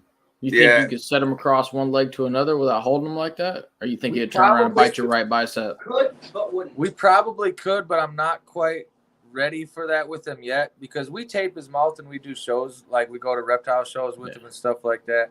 And he'll sit on little kids' laps like that all day and not give a shit in the wind. Yeah. But So like, you got a mental plan for that? Because I mean, like when you are ready, might not be when he's that size to do it. So Right. you might never be ready. right. No, I mean, like, I just don't, because he still has moments like where he'll be chilling on a lap and then just decide he's had enough and he like flails a little bit, like mostly to get away. Moderation. So, yeah. So I'm trying to work on that to just have him to where he relaxes, chills, doesn't have those freakouts, because that's more of what I'm worried about is, to be honest, the teeth are bad. You're gonna get grabbed by something like that. You got there's a lot to take into consideration.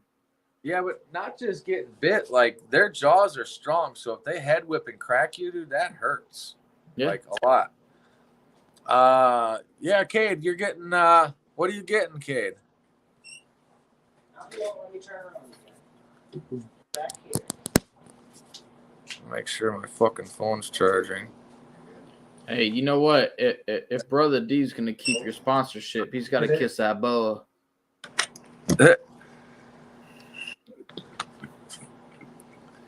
Brother D, you still in the chat? I think he's at work. I could. He might be at work. He might be lurking though. Yeah, he probably is. He's probably got it on his pocket, peeking every once in a while. Yeah, listening in. That's what I do when I'm at work, closing up the shop. Valentine's Day weekend. Weren't you getting a monocle, Cade? He was in my chat a couple weeks ago, or last week.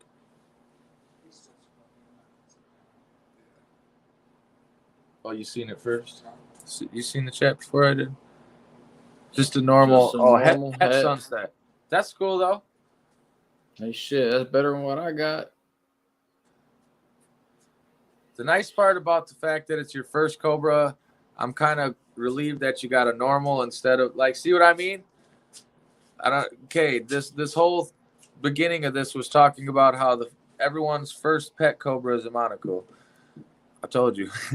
But the nice part about the normal is, number one, wild type monocles are beautiful. I don't care what anyone says, like they're just naturally beautiful. But they have better vision. So they're easier to work with. Like I had a normal for a long time. I'm actually kind of sad I sold it, but I sold it to a buddy of mine that was going through a mentorship, and he'd like he'd been working with monocles for a while. And I go to his house all the time, so I still get to play with it. So I was like, all right, fine. But that was the easiest one I had to work with.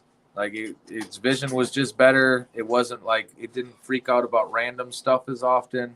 It was just a puppy dog.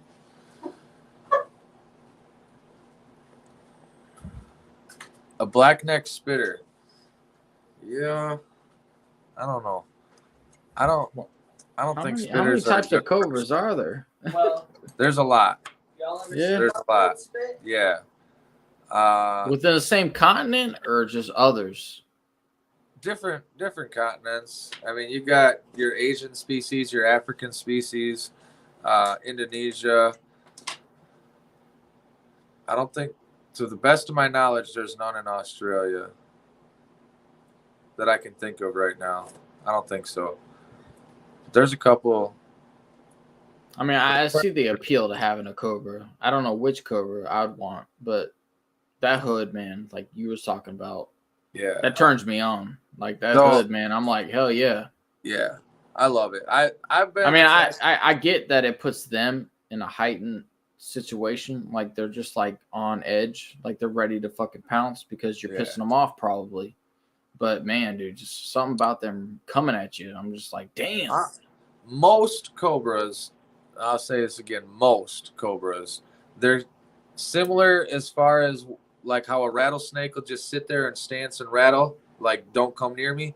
Yeah. Most Cobras will do the same thing. They'll hood up. They might push forward like a foot or so, but they back up to their point again. They'll push and then back up. They're just holding their ground.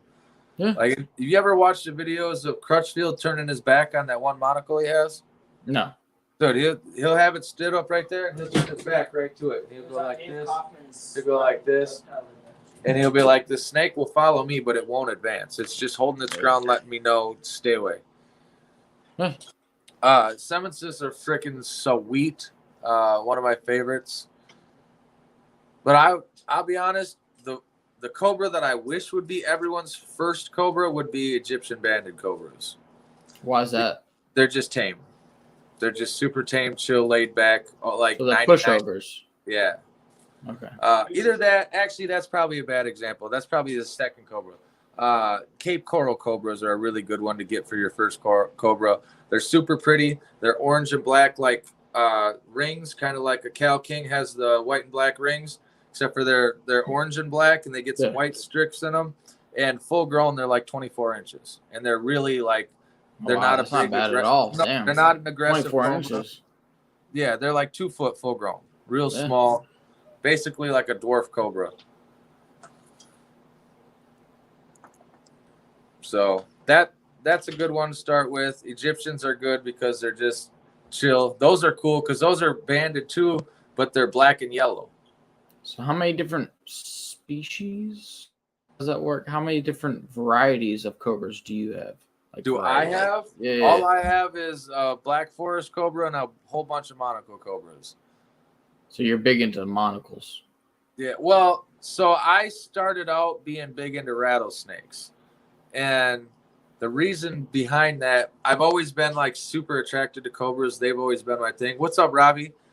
But I was like, in my opinion, like before I actually started really working with Cobras, I always thought that rattlesnakes were the safer route to go. I figured, those are going to be easier, and so I started getting into the Atrox. I have a whole bunch of Atrox. I got Mojaves, prairies, all different. I mean, it depends if you grew up around them. Because I could say that I feel like rattlesnakes are easy to deal with because when I went outside to play and I wasn't allowed to come back till lunchtime, we had only so many animals to play with in the pasture. Right. So See, and I grew up in Wisconsin where it's hard to find a rattlesnake. They're here, but they're hard to find. Yeah, they're everywhere here. Right. So I just like, and it's actually a really common, like, I should probably do one of these nights talking about rattlesnakes, really, because so many people do the same thing. They're like, oh, get a rattlesnake, get a rattlesnake. Dude, rattlesnakes are crazy. They're They unpredictable. are crazy. You They're can't read them. crackheads. They're crackheads, I think. Yeah. They're all over the place. So once I finally like pulled the trigger and got my first cobra and really started working with cobras, I realized that rattlesnakes are nuts and cobras ain't shit. Like when it comes to working with them, cobras are 100 times easier to work with than it. Besides maybe my gaboon viper, you know, they're 100. I don't know, dude. Like from my perspective, like when you open up that cage and that cobra like came hooded up, I was like, fuck. I was like, I've dealt with so many rattlesnakes. That shit never would have happened. I was right. Like, I wasn't prepared for it mentally and physically. I was like, damn. Yeah, but that was just a bluff charge. She likes to do that. Right. But you say that. Right. It's like depends on like where you're from and exactly. I've been working with. That's actually the one that did that. Yeah. She's the longest cobra. Like she was the first cobra I bought. I bought her. It's coming up on a little over 2 years now. So about 2.5 years ago, I bought her. She was my first one. Yeah. And so like I've learned her a lot. And then I got shortly after her, I got Snoop, and then I got that normal that I had for a while. And then at Venom Fest, I got that big pair. And I was just like, at first, that made me really nervous until I really started working with them. And I was like, dude, I love working with cobras. Like, it's my new thing. And so then now I got that black forest cobra, which is supposed to be one of the, craziest cobra species to work with. And he's my favorite one. Like, he's the black forest is supposed to be the worst. They're just aggro, man. They're defensive as shit.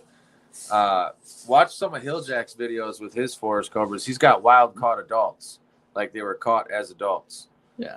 All right, Connor, thanks for popping in. No problem. Yeah, Robbie, I don't know if I'd say Mambas are the nuttiest. Generally, I would say yes, Mambas are the nuttiest, but my Mamba's puppy tame.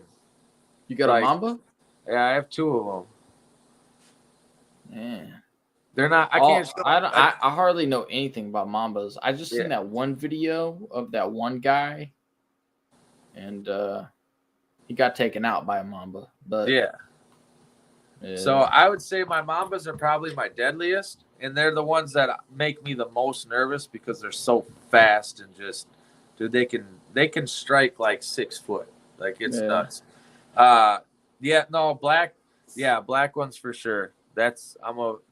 Definitely black Mambas are definitely nuttier than any species of snake on the planet. I have greens. My male is actually it started out as a breeder loan, and then he wants to go on to some other projects. So when I go to pick up my male, I'm picking up the female too, and then they're both coming back to my place. But they've been at my buddies in Texas for a while. But my male is like super, super chill. My buddy didn't believe me when I took it there. I was like, dude, like I'm telling you, like it's a Mamba, treat it like a Mamba, but that thing's super chill. And he messaged me like a couple months later. He's like, dude, you weren't joking. That thing is like a damn corn snake. I was like, yeah, I know. He's like, just be careful when you get mine because mine's not. Yeah. It's like, hey, quick reminder. Right. No, mine's so chill that like, because I feed frozen thawed to all my stuff, he wouldn't even strike at the food. He would just grab it and start swallowing it. He started getting swollen glands, like venom glands, from not using it. So I have to feed him live every couple feedings so he gets the venom pumped up. So you feed a lot of frozen thawed, huh? Yeah. So can you tell like a big difference between certain animals between like frozen thawed and like live feed, like a live feeding, like the personality it would build on an animal? No, that's 100% myth, man. Yeah. And anyone that thinks feeding your snakes frozen thawed keeps them tamer is a moron. I'm sorry. I love everybody, but that's 100% myth. Yeah. I kind of thought something like that, but I just didn't. Yeah. The only place where that No. holds some value. So I feed frozen thawed for a couple of reasons. It's more convenient, probably. It's way cheaper. It's way cheaper. It's 100 times more convenient on your scale. Yeah. Yeah. It's 100 times like more convenient to just like go into the freezer, have rodents. I don't have to worry about breeding my own. I don't have to worry about, keeping them in a cage. I don't have to worry about mites, random parasites that come from rodents sometimes if you don't know your breeder well enough. And the main reason I don't is I don't want attacks on my snakes. I used to do a lot more live feedings with my snakes than I do now, especially on my venomous. When I would first get them, I would do live just so I could like literally see with my own two eyes what their venom was doing. It like puts that reality check in your brain. It does. But my green Mojave rattlesnake, when I first got him, the reason his name's One-Eyed Jack, I put a rat in there, a live rat. The rat instantly went and attacked him. And I've heard of this happening a million times. I've never had that happen. Had it happen. Right. Like I've that, never no. had it happen. Not And out of all snakes, the most venomous rattlesnake on the planet, that rat went and fucked him up like that. And what do? I got a rat attacking a snake in a cage, very venomous snake. So you fucking reach in with God's hammer. Well, yeah, but the rattlesnake's the deadliest rattlesnake on the planet. Yeah.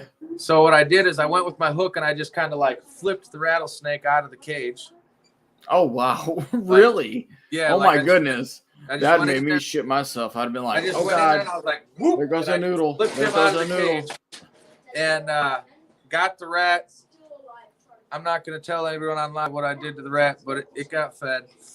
I was really upset. And then I had like 6 months of doing treatments and skin creams on the world's deadliest rattlesnake to heal him up. Because it ripped, really?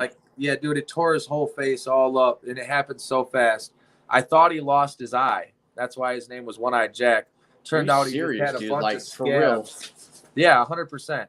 And it turned out he just had a bunch of scab like over his eye. Eventually he shed it off.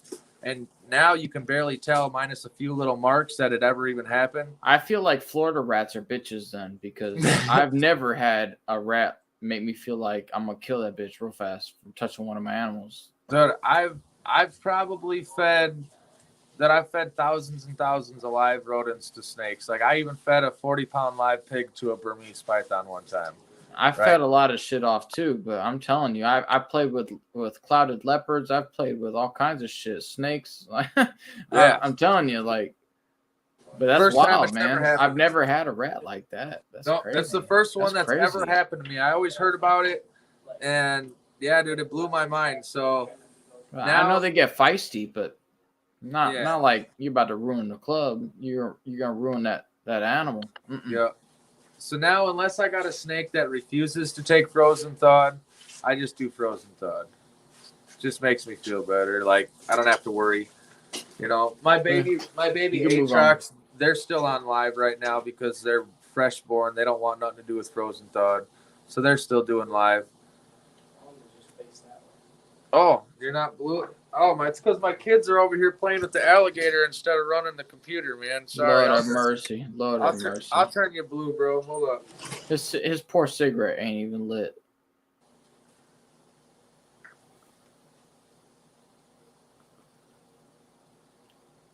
There we go. Got you. I should light this cigarette, huh? Yeah, you should. But that's basically in a nutshell why I don't do live feeding. So, it is what it is. I mean, people are busy.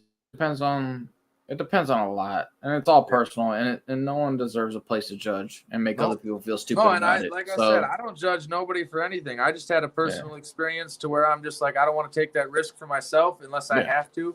Like if I go and I get some wild caught, green Mojave female, because I'm looking for female green Mojaves, odds are it's going to be wild caught.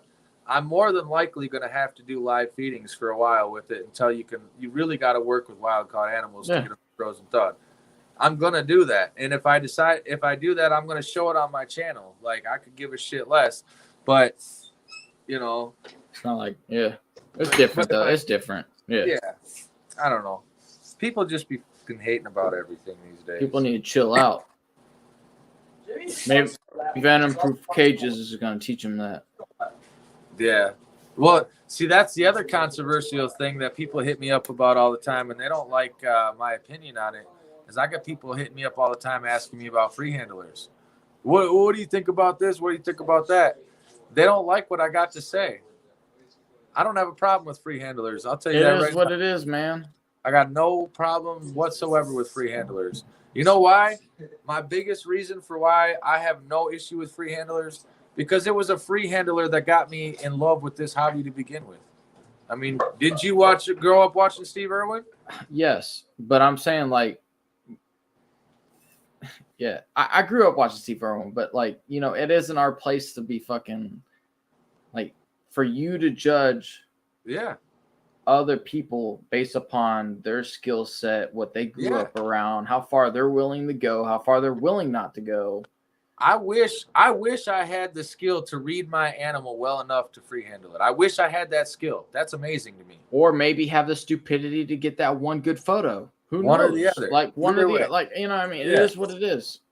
Because not everybody needs to be holding these fuckers. But I'm saying, like, for sure not. And definitely, I don't promote free handling. I don't think people should go out of their way for it. You need to get right with God or whoever it is before you do that shit. But for the guys that are doing it, man, people get mad because I don't hate on them. And it's like, dude, I respect what they're doing. Like, mad crazy. I can't wait to come to Florida and meet Tyler and fucking Chandler and shit. Like, man, I wish. I live here and I wish.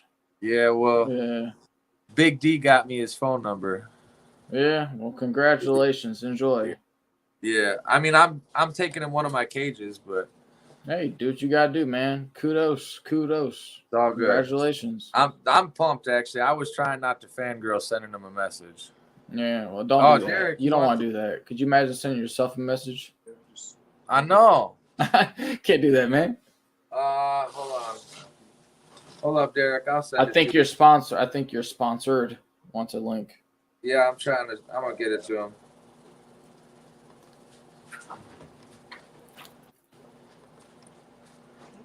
Yeah, I wish. I feel like I could party with them pretty good. That's what I'm saying. Like, above and beyond, like, what he does. Whatever it is. I want to hang out with them. Hell yeah.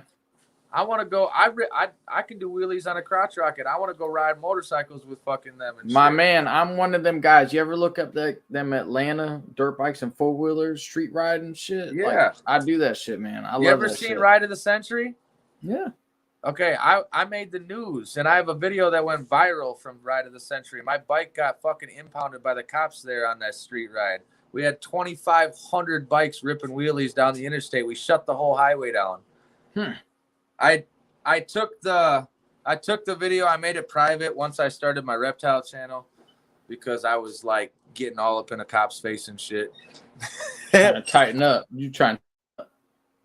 Yeah, I had to clean it up a little bit.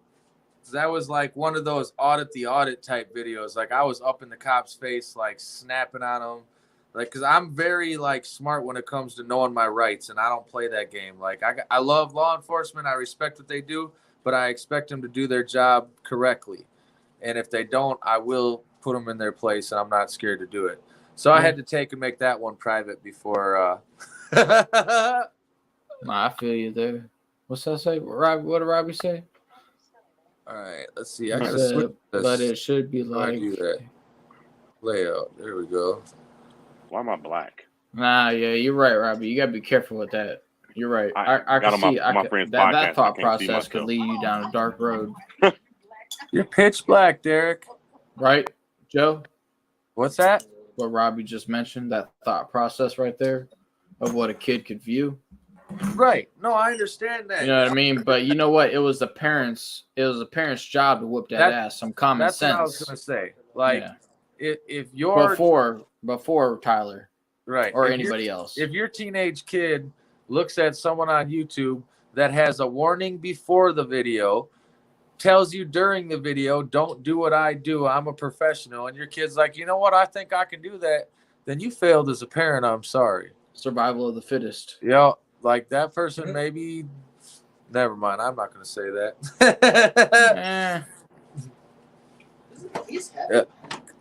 Darwin's going to take care of those people eventually anyway.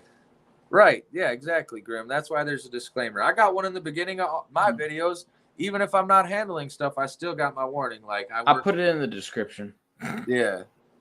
I got a big one right in the beginning. It's all in like the Because like I have this one video. It's like almost 3 million views, and people are like, "Oh, I didn't know I could feed it mice." And then every so often, I feel conflicted to say, "Yeah, but make it sure it's like less than a hopper, like young. Right. Like don't do that to that bearded dragon. Don't give it a fucking grown ass mouse." Dude, my friend used to feed mice to his so much, like, and I would get on his ass, like, dude, you can't give him that much. You can't give him that much. He'd get these big like cysts, like protein deposits in them. It was weird. I never seen it. I never seen nothing like it before. My dragon was like Derek? fucking 9-10 years old. What's up, Derek? What's up, He boy? was at What's work. up? Yeah. What's up, man? On this booty internet because of the fucking blizzard. Booty. You got a blizzard? He said he A lot got of snow. booty. Booty internet is ass. It means it's ain't ass. getting- Internet is ass. Everyone's getting pounded with snow, and I'm the farthest north, and I ain't getting none. I have no snow.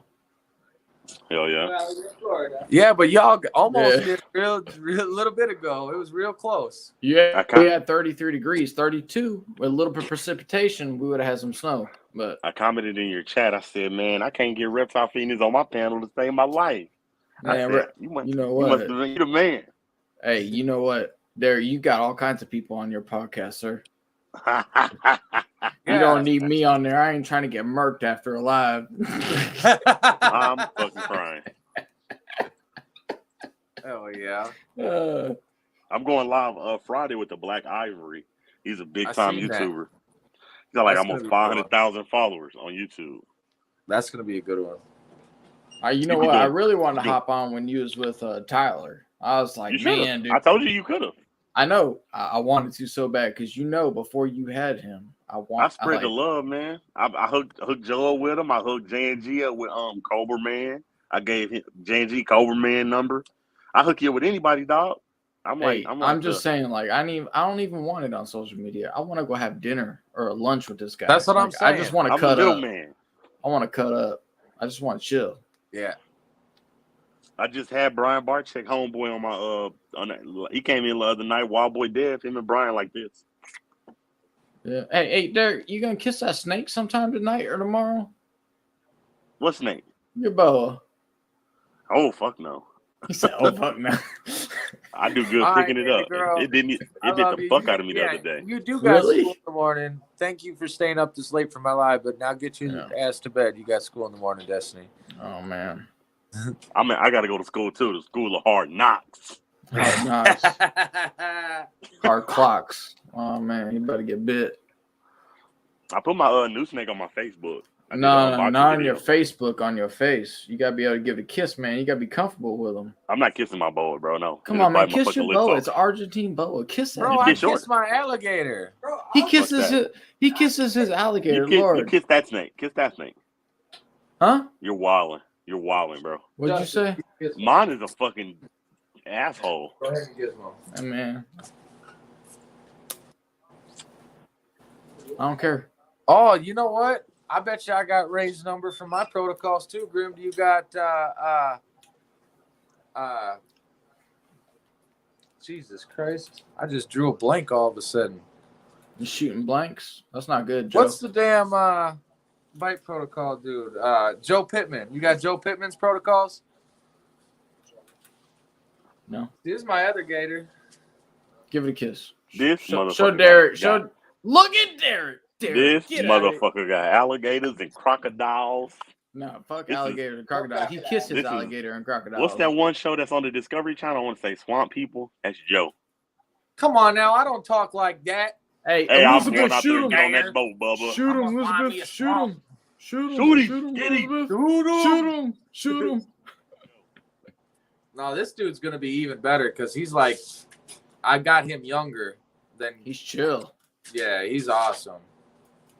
Hey, you know them gators are gonna get big, man. What's your plan, dude? Like, So, 'cause honestly, you gotta be think about that. Oh, I'm already there. I'm already ahead of it. So the cage that I just built is only gonna last him for like the next couple years Yeah. because it's like 7x6. But my basement's 3,000 square foot down here, just in the main portion, and then I got this little like other section that I got closed off for now. Yeah. But it's the one wall, the one section is 17 foot long by 16 foot wide, and I'm gonna make that entire 17 by 6 foot a 4 foot deep water swimming area for him, and I'm Joe, gonna you let see it. that? Hey, Joe, I'm I gonna let got his you. I got land you. come around the corner. Joe, I got you. Reptile Feedings, he building a big ass room for his alligator dog. He importing nothing but the best water from Fiji, my boy. Fiji. Well, I don't know about Fiji. Smart water. He got a smart water for them things. Huh? I'm gonna probably just pump in the water from the swamp across the street. They'll like it better. Yeah, they might like it. Your alligator gonna have 6 eyes. Hey, Yeah, man. no, Hey, so I you got I the got plan big plans for the physically gators. on space, but do you got the plan for food? What are you gonna Oh do? yeah. What's your plan? I mean, help someone else out that might be So- looking into gators. So for me with food, I'm What's a your- little bit spoiled. I'm a big time deer hunter, and I got a lot of kids. So we put My up man. like, anywhere from 9 to 15 deer a year, and I already that's like my main diet for my gators. And I'm gonna be doing a video about it soon. I make my own gator chow. So I take like when you go and shoot a deer when you're deer hunting, you'll get like sections that are all bloodshot, nasty, gross. Normally that goes to waste. The alligator don't give a shit. I just grind that shit up. I mix it up with some pork fat and stuff, and I go ahead and throw that in the dehydrator, just like I was making like some dehydrated vegetables, make my own little gator pellets. And then I'm constantly putting out like things to people, like all my friends and family. If you clean out your freezer, you got freezer burnt meat, hit me up. It saves me a fortune. But to be completely honest, I do photos with my gator at reptile shows, and he pays his own food bill.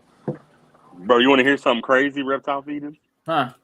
The first reptile show I went to, I took a picture with Joe, and I didn't even know he was Joe. Didn't even know who each other were. You took a photo with him, you know, though, right? I don't know if anybody in the chat remembers. My first profile pic on YouTube was me holding a big ass snake around my neck. I That was remember Joe's that. snake. I remember that. That was my That's snake. Joe's snake. Oh, for real? Yeah, Small world, ain't it? Oh, hey. yeah. Look at that, man. Shit was crazy. We That was actually that did, yellow white one. yeah, that was my big. Yeah. It was an albino grant It or a was two of hypo. them. Derek, I remember albino that. But I think I can see that. I remember that. Yeah. It was Yeah, his, and I took a picture with it. yeah, that's crazy. I took a man. picture with 2 snakes when I was there. The first one I don't think was his though, but then the second one was his. Oh, the other one. So the other one was from the. They run like a reptarium type thing, but it's on a smaller scale. Yeah. And then I got a picture with it, and you get the picture real actual picture, you could see Joe sitting there looking like. And I was like, Joe, well, I feel like I know you. And then I went through my shit, and I was like, I do fucking know you. Yeah. There you go. Look at that. It's so much. Small Yeah, world, It man. was meant to be. We It found was that meant to picture. be. I was in his living room when we figured out that was my snake that he held in that picture. Really, Yeah, when you were. hey, you telling me when Joe showed up to Derek's house to deliver that first venom-proof cage, he realized that y'all knew each other? Yeah, we realized it that day. Right there. I know it. Derek knows I know what I'm talking about. Like, I remember that live. I'm making the connections. Yeah. Oh, the live when we were live from the Yeah, reptile when you room, had yeah. that. Yeah, That Yeah, was fun. Small though. world, man. that's I ain't crazy, gonna, huh? I ain't gonna lie. Y'all don't see Derek's wife very often, but Derek's wife is amazing, by the way. I don't know if anyone knows that. No, she really is. She's a sweetheart. She's So always is your lurking. wife, my boy. Yeah. Yeah. No, my wife and Derek's wife, they were like clicking, man. They chatting it up. What game did they have us playing? Like fucking Yahtzee or some shit? Yahtzee. I don't play board games. I don't know about that. I don't know, man. But I'll tell you what, Derek didn't have a clue Who? how to play. So you was winning. Larry Fennell? No, I didn't Not win. for me. One of the women won. They were cheating. I never That makes heard him sense. ask for a That while. makes sense. No, I never heard him. I hear most of them, but So you've had some pretty big bows, huh, no, Joe? I've never heard it. I've never heard him ask. When I used So- to have BCCs, them get pretty big. Oh, So do you have any advice for me? Because this is my first boa, and it's obviously going to get larger. So do you have any advice later down the road for me? So they like more room than you think they do. They will move around and like give them plenty of space, obviously. But the biggest thing with that boa spend time with that snake, man. Oh, I do. I spend time with all my animals. Yeah. Because boas are one of those ones, if you don't work with them, they turn into psychos, dude. And you do not, you think a psycho cobra is crazy? You can watch their eyes, man. Once I bought that boa and I saw its eyes moving and lurking and looking, I was like, hell no, I got to spend time with this. One thing I would probably recommend that I do with all of my snakes, period, it's just something that I started going to habit, is always go in with the hook when you're going to pull the snake out first. I do that. I let them know that I'm here, and it's not me and my scent. It's that fucking aluminum rod, and I'm picking you up and pulling you out. Yeah, and it's amazing. Like, a majority of snakes, they catch on to that real quick. They're like, oh, it's the hook. It's not food. It's playtime. Yep. I even tell my snakes that. I'll be like, it's not food time. It's playtime. Like, they understand me or something. Yeah. Yeah, I've been trying to get that's how I've been taming my boa down, too. Like, I used to was scared to pick it up, and it's like, fuck, this is a baby. And I was like, I don't want it to bite me when it gets older. So I was like, I just got to fucking start picking this bitch up and start holding it, because you don't want to bite from a full-grown boa. Like, I got red tape. I don't want to bite from that. Hell no. I went from keeping mine in a glass cage to a tub. And I haven't noticed a personality issue. I haven't noticed it becoming hostile, nothing. So that's a good thing. Yeah, mine's starting to calm down a little bit, but I'm like, I got to work with mine, because our boys are going to you got that lip on the inside of yours. Once you reach in, you got that lip that they can hide on. So I wonder if having that kind of hide, that makes them kind of a dick sometimes. Anyone in the chat that hasn't went to my community channel and voted for what time you want the Saturday stream, go do that so I can pick a time. Look at Joe trying to take everybody getting their stream on. So I'm gonna start a Saturday live stream with me and the wife. We're gonna just be together chatting it up with people, just talking about reptiles in general and shit. That'd be cool. Well, a lot of people like my stream, but it's so late that a lot of people can't make it. So I was like, I'll do one earlier on Saturday, but y'all tell me what time frame you think it'll be the best in. I'm letting everyone vote on it. 9 in the morning. 9 in the morning. Listen, let me tell you, Derek, that's a time that ain't happening. You already know, brother. How many times you call me at 9 and I call you at 10:30 like I just got up? Right. Man, you got Brother D calling you like I mean, you're sponsoring him, so that makes sense. But he was calling me well before the Brother D don't call me like that. He's like, hey, Reptile Feelings. I call you. Stop lying. Now you're like, hey, Reptile Feelings, I'm bored. What's up, man? He be sending me that exclusive information. Oh Lord, you silly, That's funny. I can't wait. March, I'm gonna be down there. End of March, I'm gonna be at Derek's place again. Oh, are you coming back to Kansas? Venom Fest, bro. Oh yeah, you're gonna be in Missouri. Telling you, you tell your work that you're gonna be sick, and you come to Venom Fest with me. That's right. Bro, I can't, because if I go, I'm gonna want to bring something home. Hey, can we talk about something real quick? Nah. Go ahead, man. Why are venomous reptiles so damn cheap? I saw Venom I saw Desert Wolf. I saw Desert Wolf's live he just did. He went to a show. Yeah, kind of. And man, dude, I was lurking on them price tags. I was like, fuck the snake. Yeah. I was like, look at that price tag. 75, I saw that too.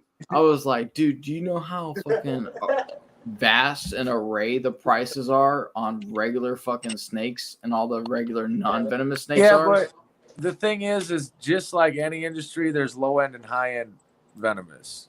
Right, but they're still venomous. And from at least a YouTuber's perspective who may do live feedings, the price is fucking like, it was good. Like, you couldn't argue with it. Yeah. Like, you know what I mean? If you're going to do live feedings and you were like, should I get into venomous or feed just shit that's not venomous? And then you saw price tags from two different shows, which would you pick? Right. Well, me and the wife have said for years, especially the wife, that venomous is way too cheap. It really is. I mean, I think it is. I saw price tags and I was like, hell no, dude. I'd gobble that shit up quick. Say pre all the shutdown stuff, because prices have actually went up over the last couple of years, like everything's went up. But you could go to Texas and you could buy a wild caught Western Diamondback for $25 off a table. That's a problem, in my opinion. I saw You know? Western for like $150 on his, I think. Yeah, no, on his now they're flyer, up but there. still. I'm talking pre-shutdown, they were like 25. Sit down, So honey. I got like 150 for them, but that's still cheap for a fucking rattlesnake. Like, Sit But back. it is very cheap for what it could do yeah, and what it is. Because I But- feel like, honestly, my value on animals comes physically and aesthetically. Like, and physically, they offer, like, venomous reptiles offer Yeah. a lot.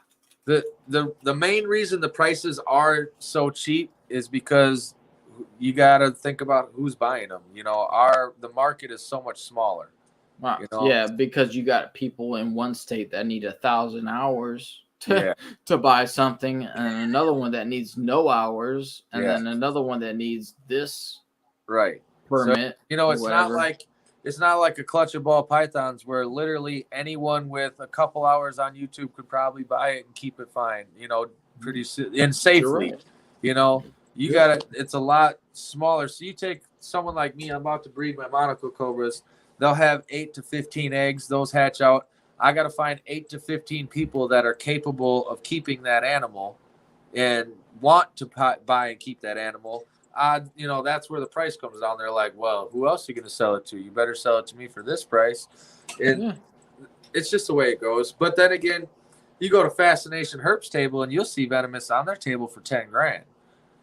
You know, Because they're like the Ozzy of the venomous world. yeah, but they get the crazy, wild, exotic stuff that no one else can get their hands on because they're bringing it direct in themselves. Hey, speaking of shit like that, next time you want to hunt a deer, kind of like that, let me know. I only got 2 more. What's wrong? Yeah? Yeah. Well, out-of-state tags are outrageous, so.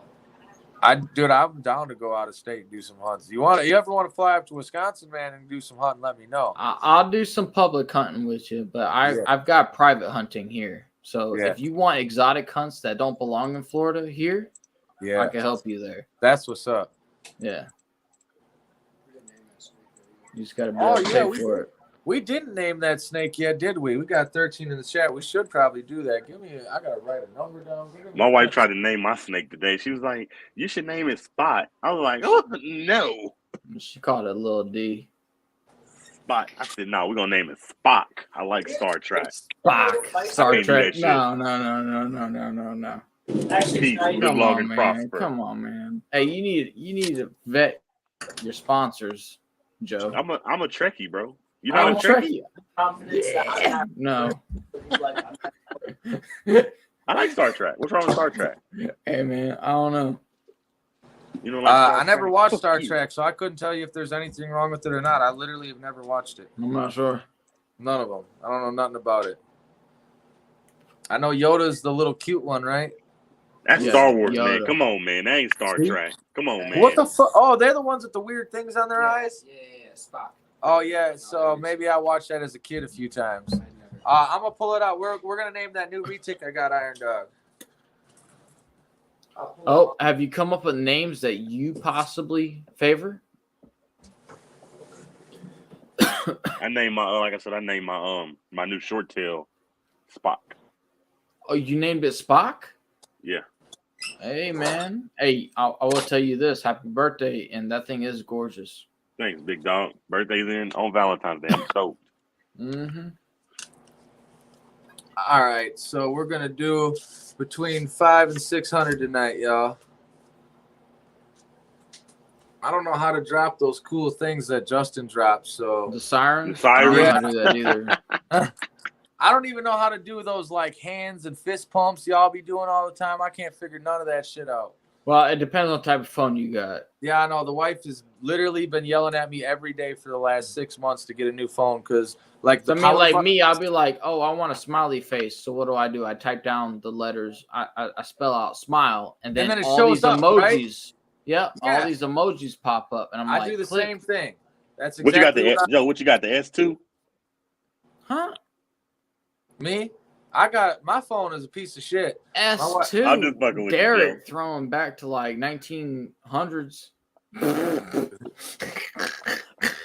Like the power I just- button on my I'm phone fucking quit with you, working, Joe. so I haven't been able to shut my phone off in months. Oh, Lord have mercy. But all right, Y'all, here, I can do this, can't I? Watch this. I can say go in the chat. I just learned Oh that. man. No, don't say go yet till you pick a letter or number between Oh, I here already and did. there. I picked a number. It's written down, and my brother's got it. Okay, We got tell to them. teach you how to do Tell this, Joe. You Tell supposed to them, drop the Joe. number. Tell in a- them what the number is. So the number supposed is between 5 and 600. Between five. Oh my God. Between 5 and 600, Joe just picked. So y'all go ham. Get it. You supposed to drop the number in a private chat so your co-hosts know. I know. Oh, yeah, I bet. There you go. Newbie. And I'll tell you what, that's a big gap. Hey, That's a gorgeous snake, Justin though. and Chris, we're doing like 150 number gap. Derek, you gonna get one now? What, a retic? Yeah. No, I don't want none that big. Really? You no, don't, but you are don't, you you don't sure, like Derek? those that much? My crib ain't that big. Derek, I'm about to have a lot of retics for sale. You sure you don't need one, bro? That's not I'll what I'm hook you asking. up. I'll give you that player deal. Nah, maybe if I was in the house, but I'll give you that player deal. I got a bunch of them coming, Derek. Well, I mean, hey, Joe, it might be aesthetics. He might not like the snakes that big. That's Derek, true. do you like thick and big snakes like that? I do like big snakes. Okay. So it's not something you're opposed to. You just ain't got it right now. Just ain't got the room. Yeah, okay. So you If would do If I had a retake. big ass basement, I might would do it. I mean, if I want to send you a picture of a retake, I mean, We got Gary and Iron Dog are just going back guessing numbers. who, Gary? Gary's supposed to be asleep. Is like a heal from I know. that shit. That's definitely a number between 5 and 600. Gary just guessed 574. Oh, there's some more people in there. Now they're coming. 420. Oh, that's too low, Robbie. That's why I can't pick between 4 and 5 because I'd always pick that. So is your in your basement? Joe? Yeah. Okay. I used to be upstairs between my living room and it was my bedroom, and then it got turned into a reptile room. Now it's my bedroom again, finally. Yeah. But I love it down here, man. I got so much room to work with stuff. You watching the numbers there, Levi? What's crazy, whenever I do it, it takes people forever to guess. And when they go on Justin and Trisha's, they be guessing it in like 4 tries. I think that's how they prep everything. Probably. How old is that retic? Y'all all right? A year. That's 1 year. Oh my God, dude. Look, It is dwarf. how tall are you? Me? I'm 5'7". He's 5'7". You hold him. You see him watch that little retic. Watch him hold that across his chest. That shit's as broad as he is quick. Yeah, he's probably Yeah, almost. I 6 mean, foot. thin and long. Yeah, but that's that first year they get that length, and then he'll start to thicken up. Yeah, that's wild, man. Fuck. I want a reticulated python so bad. Yeah, I thought you got one of them. No, that was flexing. Never mind. Yeah, I'll that have a was bunch big. available real soon. He got that. He got that reticulated python from dwarf reticulated python from Reach Out Reptiles. I'm about to find a state close by and buy a house. It's just murk there. Just chill. I got 2 big ass retics coming in about a month and a half. Shit, Eric B's supposed to be hitting up my DMs wherever Eric's at. Eric, What, he sending you something? I can't say nothing, sir. All I know is Eric's a good dude. They were so close, now they're so far away. Yeah. Dude, I don't know if it shows up in the camera, but this snake is literally purple. Iron Dog, 5/13. Iron Dog got it. What you eating? Stop lying. I just seen it. Oh my Lord. I'm about to eat all the resident snacks. Iron Dog was the winner. You say you can eat the resident snacks? That's fucked up. That's fucked up, man. Congratulations, Iron Dog. It was 5/13.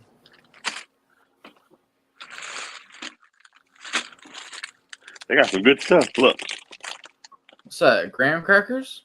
Yeah, chocolate. Dude, that's Hey. Tony the Tiger graham crackers.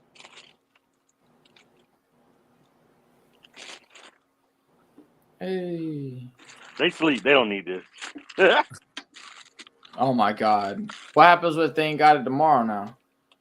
Oh, they got a whole, but we got a whole big ass kitchen here, bro. I know, but who's supplying that kitchen? I mean, you grabbing that last graham cracker package. Robbie, you, Iron Dog, and Gary all guessed 512 like way early in the guesses, and then all went the other direction. But me and my snake is like, what? Right? That's this one too, man. This one's super chill. I love it. Like, I love how chill they are. Yeah, I'm surprised. I want a retic so bad. A lot of my retics are hyper. Dude, like I brought out my. I'd marry that motherfucker. I brought out my big girl on live one time, and dude, she like half knocked over the damn table and shit. And she wasn't being mean or nothing. She was just being a retic, going around. So you think you've had full size retics? You think you still got that one I took a picture with? Yeah. The biggest retic I ever had was Queen. Queen was 23.5 foot. Oh, damn. I've held a 13-foot Burmese, but damn. Yeah. I got like a 17-foot retic back there. But my biggest retic I ever had was Queen. So what's it like feeding that week to week or month to month? I had a 19-foot albino Burmese once when I was like 15.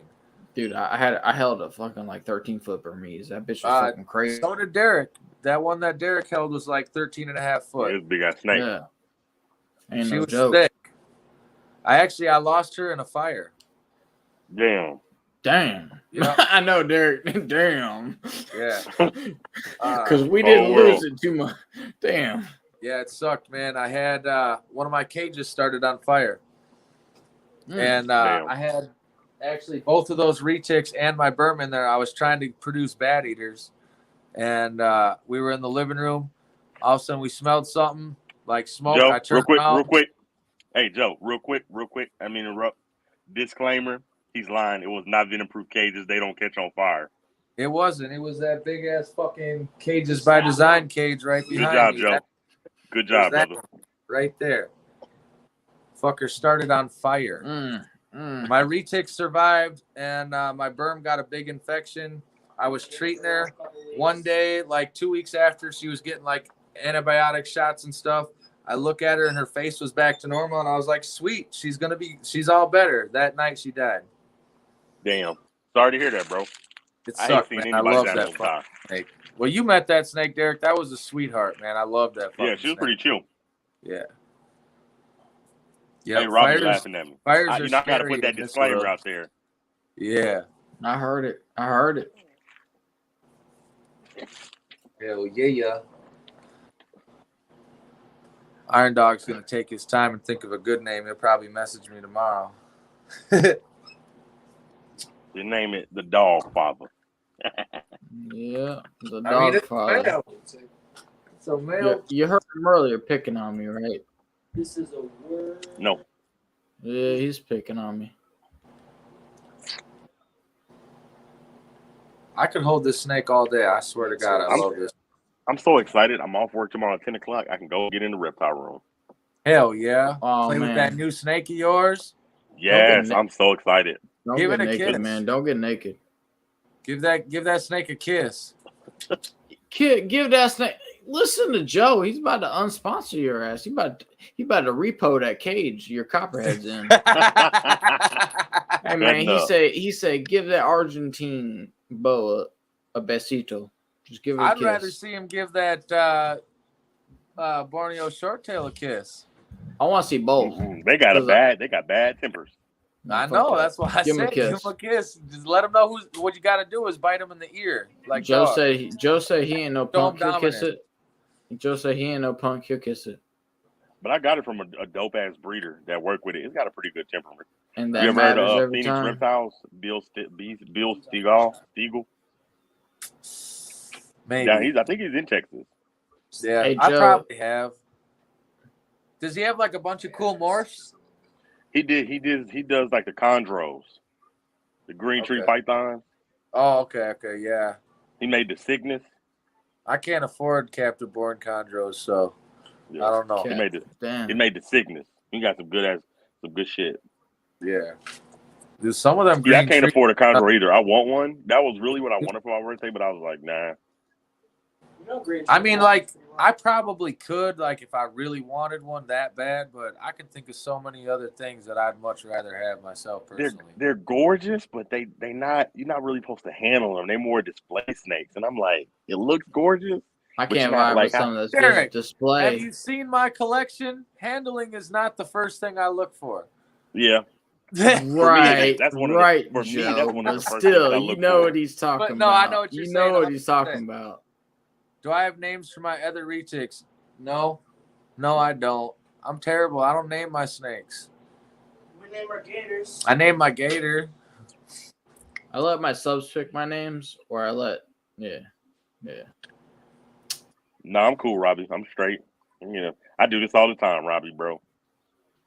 Don't Yeah, let Derek lie to Derek, you, run Robbie. that place. Derek You hear me? goes all the time, man. He's sideways. Yeah, they don't trip. They don't care. I mean, they're all asleep, ain't they? For the most part, yeah. I mean, sleep It's or dead, too. looking for. I don't know where the camera is, but I don't know. Oh, yeah, you should be filming. Dude, y'all, check this out. Hold up.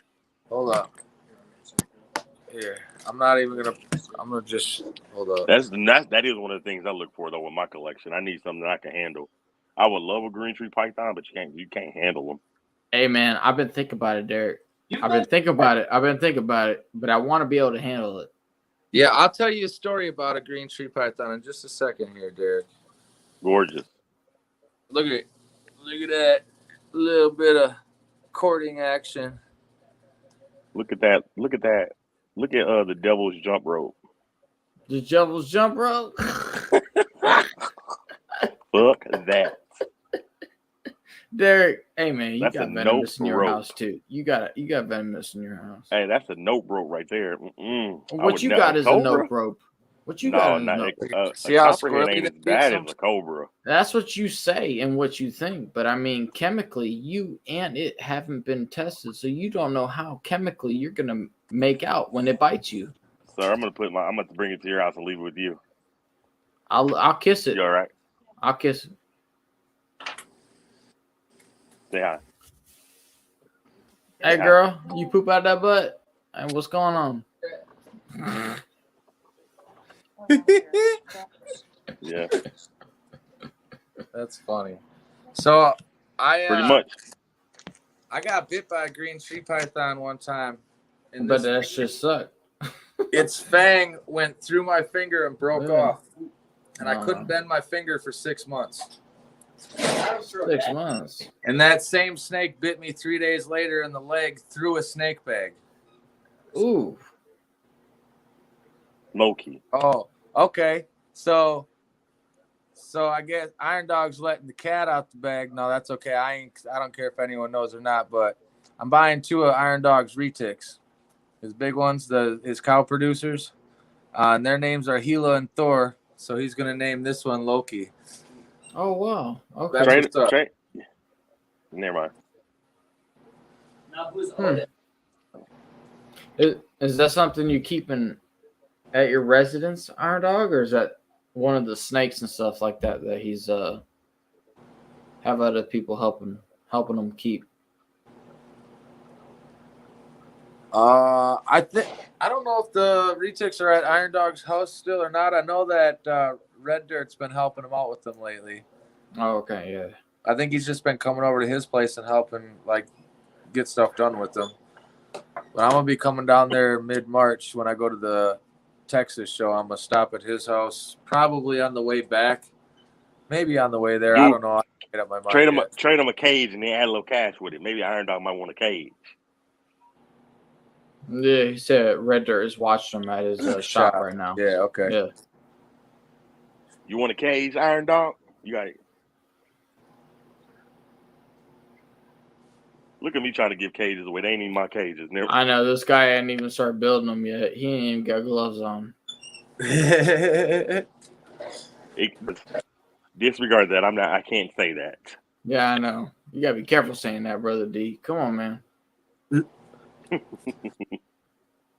It's all good. We back. What y'all got up for the night, man? Yeah, almost. Shit. I mean, I'm Tonight, just it's hanging the out next at this day. point, man. Everyone's fucking just kicking it, chilling, talking. We did the snake chat, so now we just kicking it, man. Yeah. Hell yeah. Still showing off some snakes. I'm jealous. Y'all in y'all reptile rooms and I'm at work, man. Fuck. Hey, Yeah. See, Oh, I'm Yeah. done. No, I'm done with it. you just got to keep up on that podcast, and then reptiles will be your work too. yeah. I know, man. I wish. You're That's getting my there, bro. dream. You're getting there, bro. It's coming. You are getting there, man. He's Telling right. you. That's You've my been dream. climbing steady. Yeah. And that video you did with Dude, that was a good move, in my opinion, man. That was a good Oh ass yeah, move. it did good. It did good. It did good. I ain't gonna lie, you knew where I stood with my opinion on him when you started, and it's different, man. Like, yeah. In my opinion, that's Like- the best podcast yet. Yeah. Like, yeah, me I and my appreciate kid both that. agree. That was Wait, hold up. the podcast you Where ever my did. mind at? Which one are we talking about? Yeah, because I might know and I might not. So So he just did the podcast with Chris, the one that had the Cobra escape and made national news. yeah, I seen that. Yeah. That was a good ass fucking podcast, man. Yeah. That kid was way more smart than I ever gave him credit for because I didn't know him. I just listened to everyone's running their mouth. Yeah. That's a perfect example of why I stopped doing that shit. But I never like vocally like gave my opinion to no one. I just thought what I thought to myself. Right. And after that wasn't what I expected. He wasn't what I expected. I'll be honest. Yeah. with you. It was definitely Out of a fun. situation like that, yeah. Dude, like all the 1 in a million things that had to fucking happen for that situation to go down the way it did blows my mind, man. Like, first off, the odds that it gets out of the bin to begin with, then it finds the little teeny hole, manages to get through the hole, out the wall, manages to find the time in the day where it was just warm enough to fucking get to where it went, and then find a warm place to survive the winter. Like, none of those things should have been possible. Right. Mm-hmm. Like, it's crazy. I know so many keepers that exact situation could happen to. Like, it's fucked up. Yeah, where you could imagine it. Yeah, like I could imagine it happening. Yeah. Like, you think like, man, there's no way in hell it's gonna get through that little hole, find its way through the. That's nuts, man. It's fucking nuts. Blew my mind. But I'll tell you what, if it weren't for the fact that I'm OCD about my venomous and like being escape proof, I could have very well easily been in that situation. I had one of my Cobras in a plastic tub because it was small. Luckily, I'm OCD about it, so if I got any venomous in a tub, I put that tub inside of another cage, whether that's completely escape proof.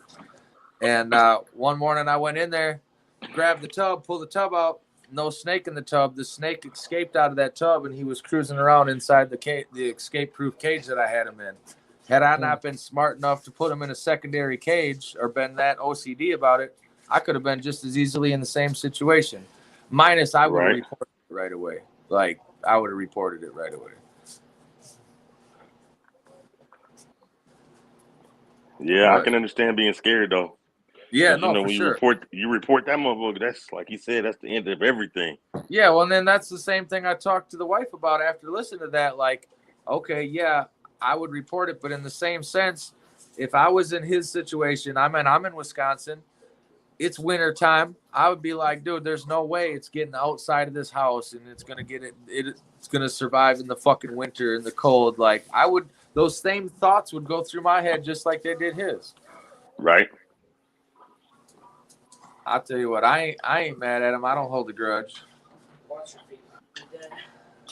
Hey, no, you little fucker. What's up, Jimmy? Oh, there you go. It was definitely a fun episode. Fun way to start the new year. Hell yeah. Man, it's about to get crazy up in here. I might have to let y'all go, but all right, I got to get back to work, man. It was fun hanging out with y'all. All right, bros. Thanks for popping on. I gotta leave here in a minute. Much love. Look how comfortable this Gator is with But hey, Joe, I appreciate you letting me come on the live, man. Hell yeah, I appreciate it, man. It's been a good time. You asked a lot of good questions when I was working with stuff that I wouldn't even have thought about dude. bringing up to people, man. That's sweet. Keep doing it, man. Hey, as long as you teaching and I'm on a panel, I'm gonna ask good questions every time. Hell yeah. That's what my Wednesday Night Live's all about, man. It's a little bit of excitement, show and tell, a little bit of education, some chit chat. I love it. Yeah, exactly, man. I know.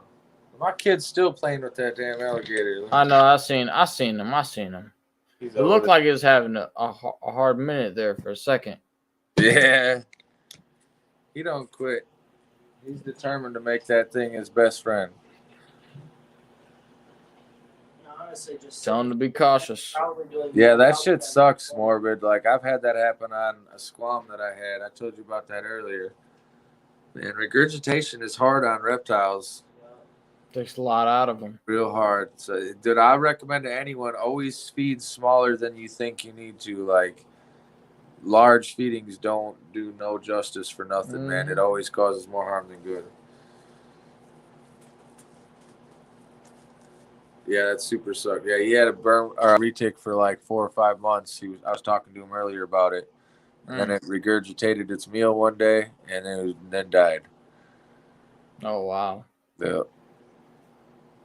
Thank you, Robbie. I appreciate it. And my room's just getting started, man. I've only been starting to move down here for about the last 2.5 weeks. Maybe it's been 3 weeks. I don't know. Maybe it's been 3 weeks now. I've been down here. But, like, I'm building giant walk-in enclosures for all my retics, my gator. Everything's getting crazy shit down here. As soon as I fill this, hopefully by then my bankroll will be up big enough to build my outbuilding because I want to just keep on going with it. Just build myself my own little personal private zoo.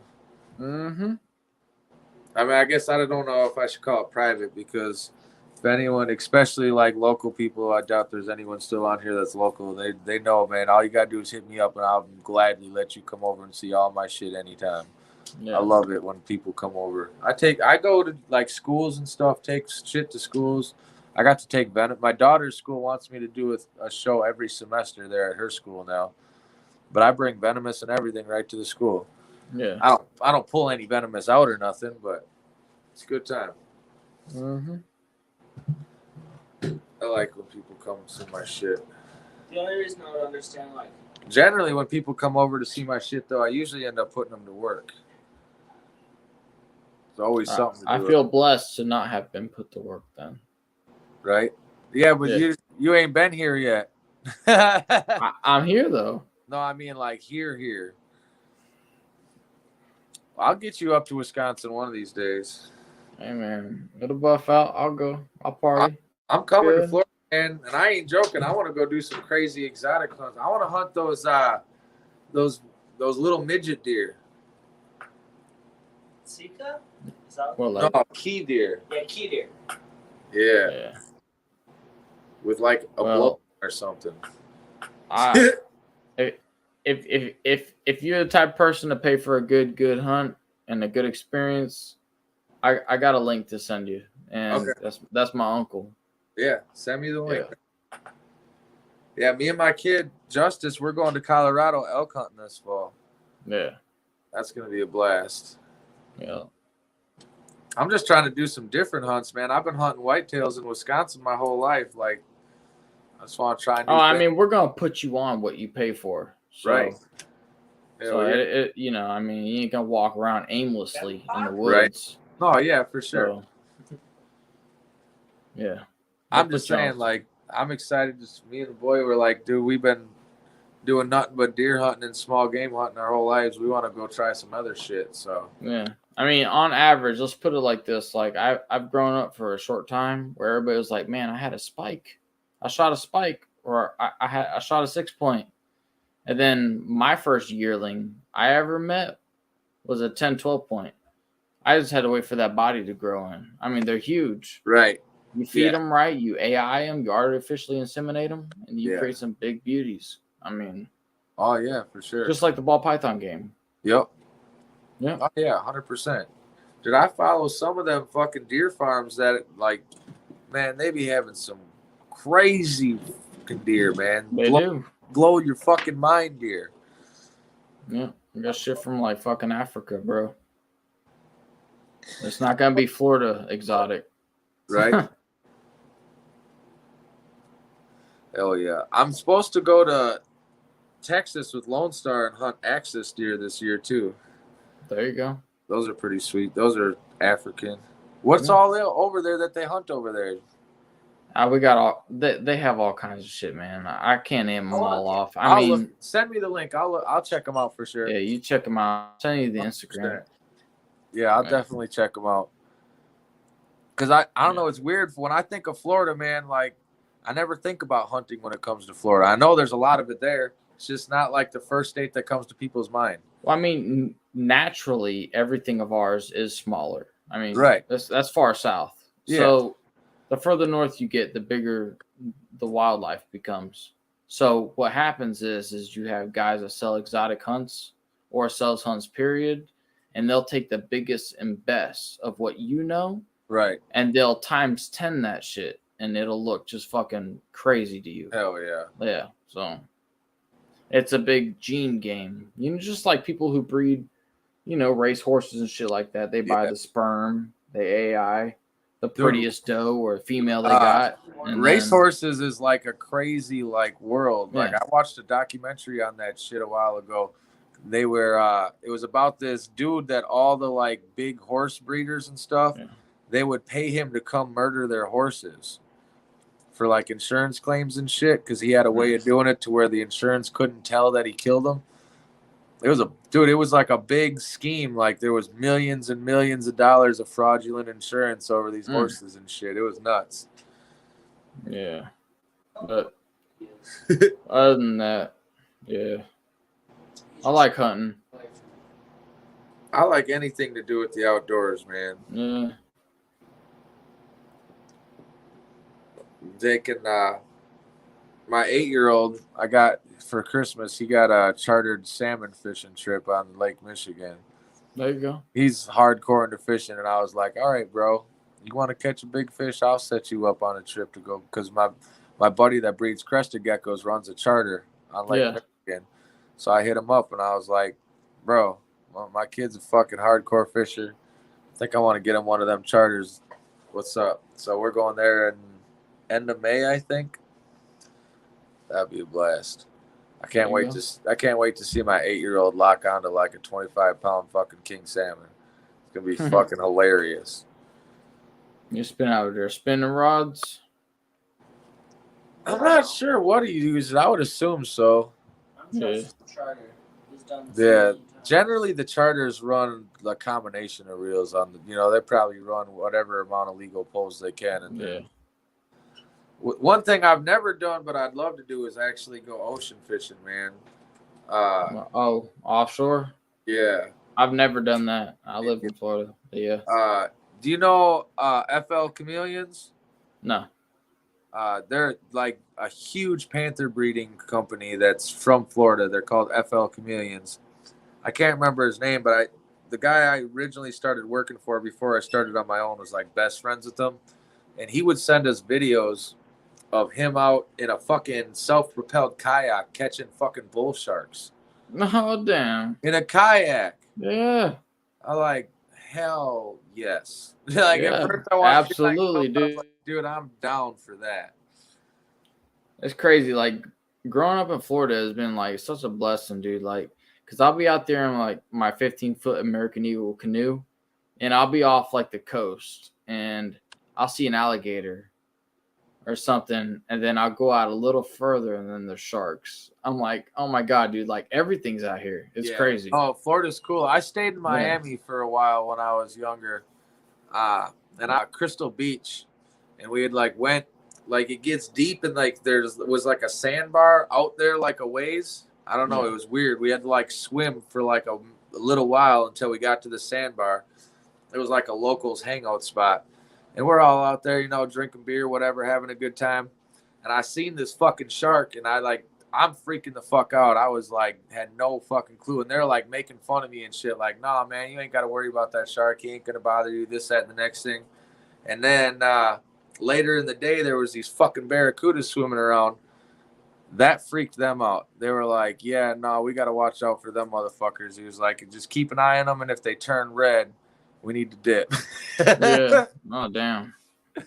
We got a dip, he said. Damn. That shit was crazy to me. Like, that shit is crazy. It was every day to them, though. That's like for you, that shit's every day to you. It was brand new to me. I was like, dude, we are swimming in the water, and that's a fucking shark over there. Yeah. Like, what are we doing? They're like, no, we're good. I love Florida, though. I mean, we got so much shit here. It's crazy. It actually is crazy. I could experience so much in one day. Yeah. So much. Hell yeah.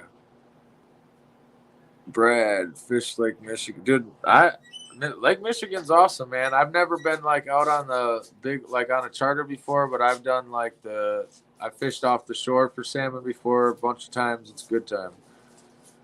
I'm excited to actually go on a charter boat. Let someone else do all the work. Yeah, man. Just put me on the fish. Just put me on the fish. Yep. Yeah, I'll definitely hit you up when I'm fucking coming down to Florida, man. We'll have to connect for sure. Yeah, man, dude. I'd love to go herping. That should be fun. Or fishing, whatever the fuck you want to do in the canals. Do it all. Do it all, man. I'm coming down. When I come down, I'm going to probably spend like 2 weeks in Florida because, like, I got to go to Will Nace's place. I got to go to Crutchfield's. I got to go to my God, dude. Nolan. Like, this guy's going to meet everybody cool. Yeah, I've got to go meet all the cool people. Yeah. And then hang out with some of my other friends. I'm going to kick it with you. Who else is it? My buddy moved to Florida from Wisconsin. He's been down there collecting for me for a while now, actually. So I got to make a pickup, bring all that shit back. Just waiting for both of our permits to go through.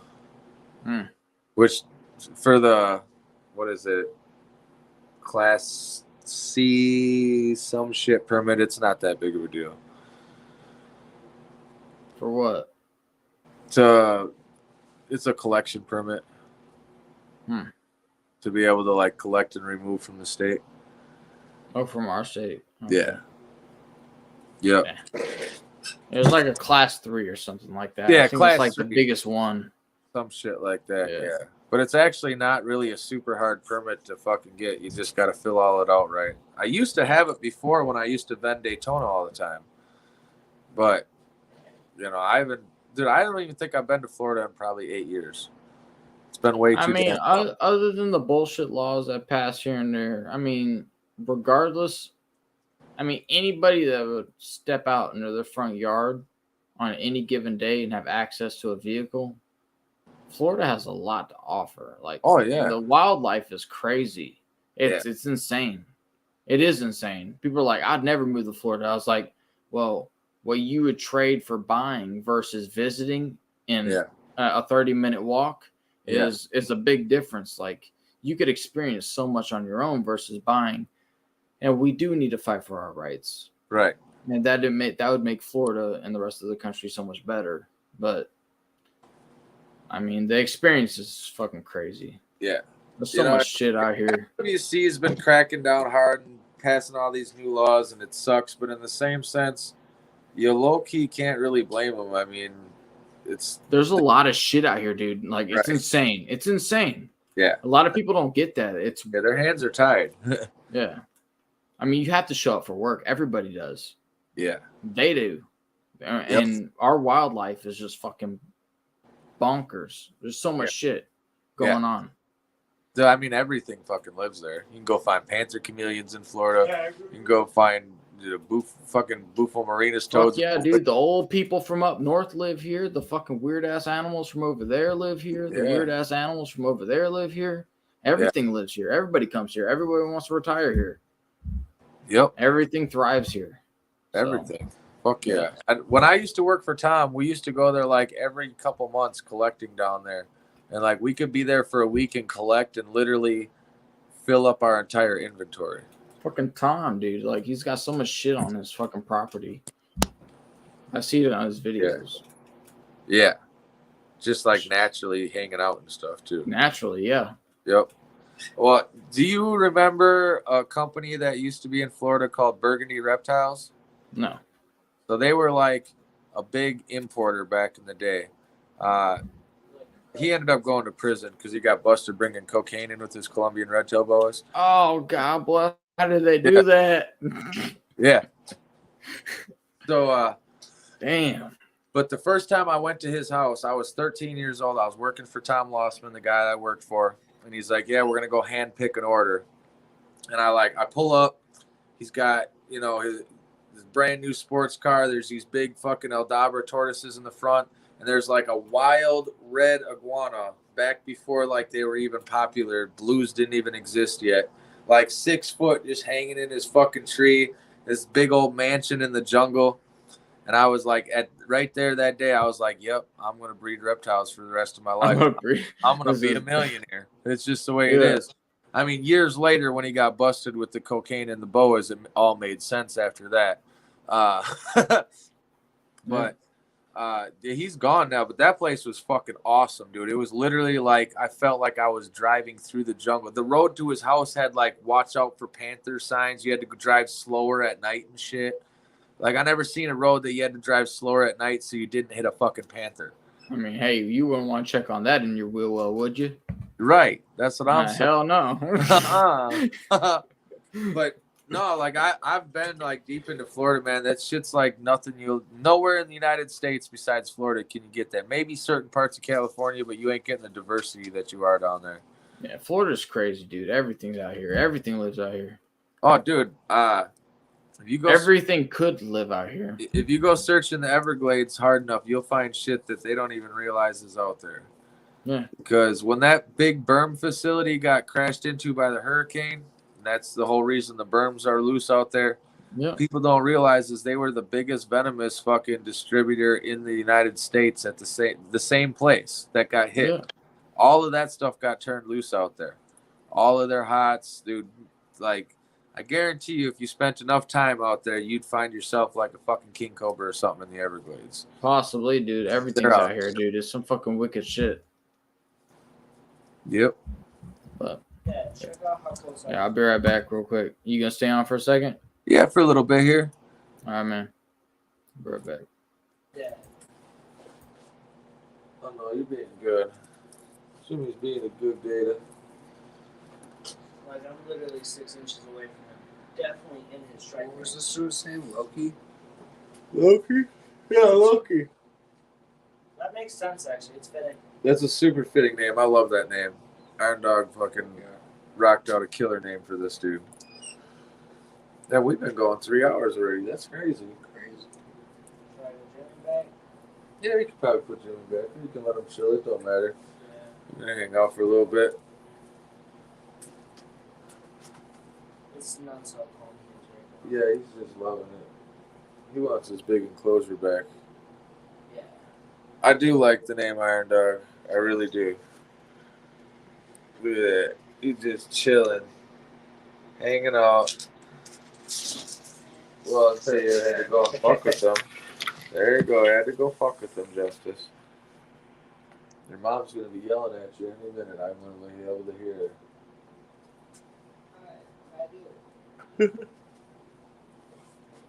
Keno's doing great. You guys want to see Keno? I'll pull Keno up. Where's my sticky suit? It's all covered in concrete.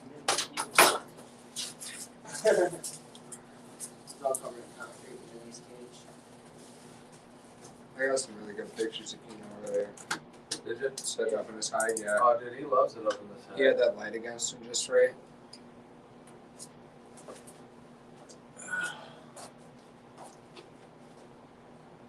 There's Keno. Keno's doing real good. I would like to get him feeding a little bit more regular. I want to try him again tomorrow, probably. But, he's typical wild caught male squam. They're touchy, picky eaters. But he is beautiful.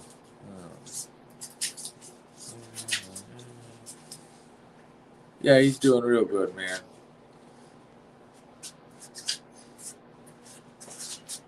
Big guy. Eyes of yours just blow my mind, buddy. Oh wow, he's so great. Isn't he? Like his eyes are just like, it doesn't show up in this camera for shit. Their eyes are nuts, dude.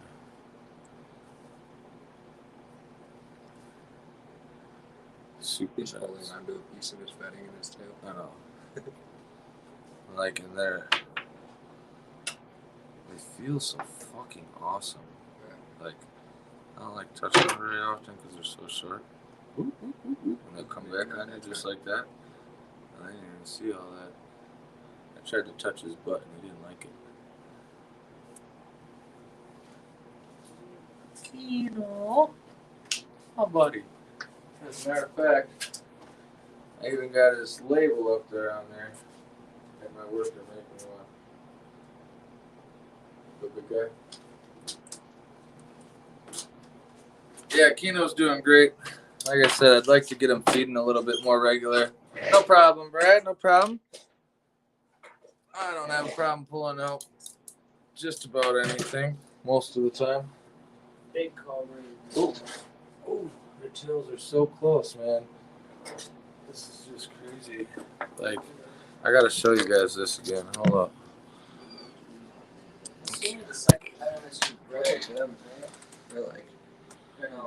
What's that?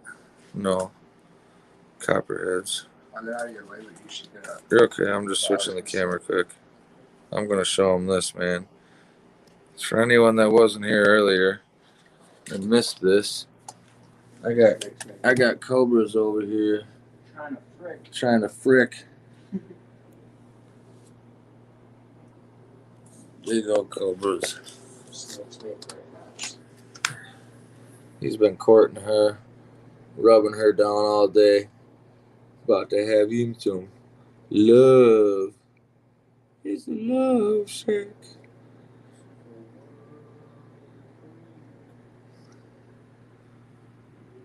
Yeah, I'm pretty excited. Y'all stay tuned for the video on y'all stay tuned for the video coming out Friday. I got set them all up for breeding.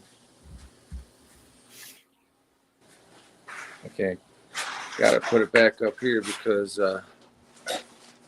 this phone is at like 15%. Keep it on the charger. Uh-oh. Your phone's about to die? No, I've had it on the charger. Yeah. For the last little bit, but I took it off the charger because my Cobras are over there courting each other. So I was showing anyone that missed it. Oh, damn. But I got to make sure I put it back on the charger because I was on the live last week. I had my buddy on here. Yeah. And my phone died. I didn't even realize it was dying. And all of a sudden, bloop. And he just had my stream for a while. I had to go onto my laptop and log back in. And I don't know, like, if I wouldn't have had someone else on, would it have just ended my stream if my phone would have died like that? Or how No. The stream was still open. You would have had to end the broadcast personally. Okay. You had to go out your way to do that. Yeah, because the wife asked that. Yeah. What other two retics do I have? I have 5 retics, 6 retics right now. He does not want to go back. So I got my big that's my Motley Tigers in here. In there I got a Tiger Het Purple and an Amel. In here I got my Motley Tiger and my Golden Child, and then I got another Golden Child up above that. They're all in these cages. These are my big 8-foots. Wow. Because I want to produce those all black retics with like the iridescence. Oh, man, I seen those. Yeah. Yeah. Like, I love them, and I want to produce one in the worst way. So, I got 2 Golden Child females and that Motley Tiger. My one Golden Child, I'm going to give her 1 more year. This girl's ready. They're, like, together. Fingers crossed, we'll see what happens. Mm-hmm. Well, it's about time for me to start getting some rest, sir. Yep, I was thinking the same thing. I was about to tell everyone in the chat because I normally only go for like 2.5 hours. We went 3 hours tonight, man, and it flew by. Like this Well, was. I'm glad I could keep you busy enough then. Yeah, no, for sure, man. This flew by. Yeah. Pretty sure everyone had some fun. Yeah. There you Snake's go. got a name now. Loki. Yeah, while you were gone, I pulled out my squam. For No, I didn't see that. yeah, Brad Clark named it on my first one that I ever did.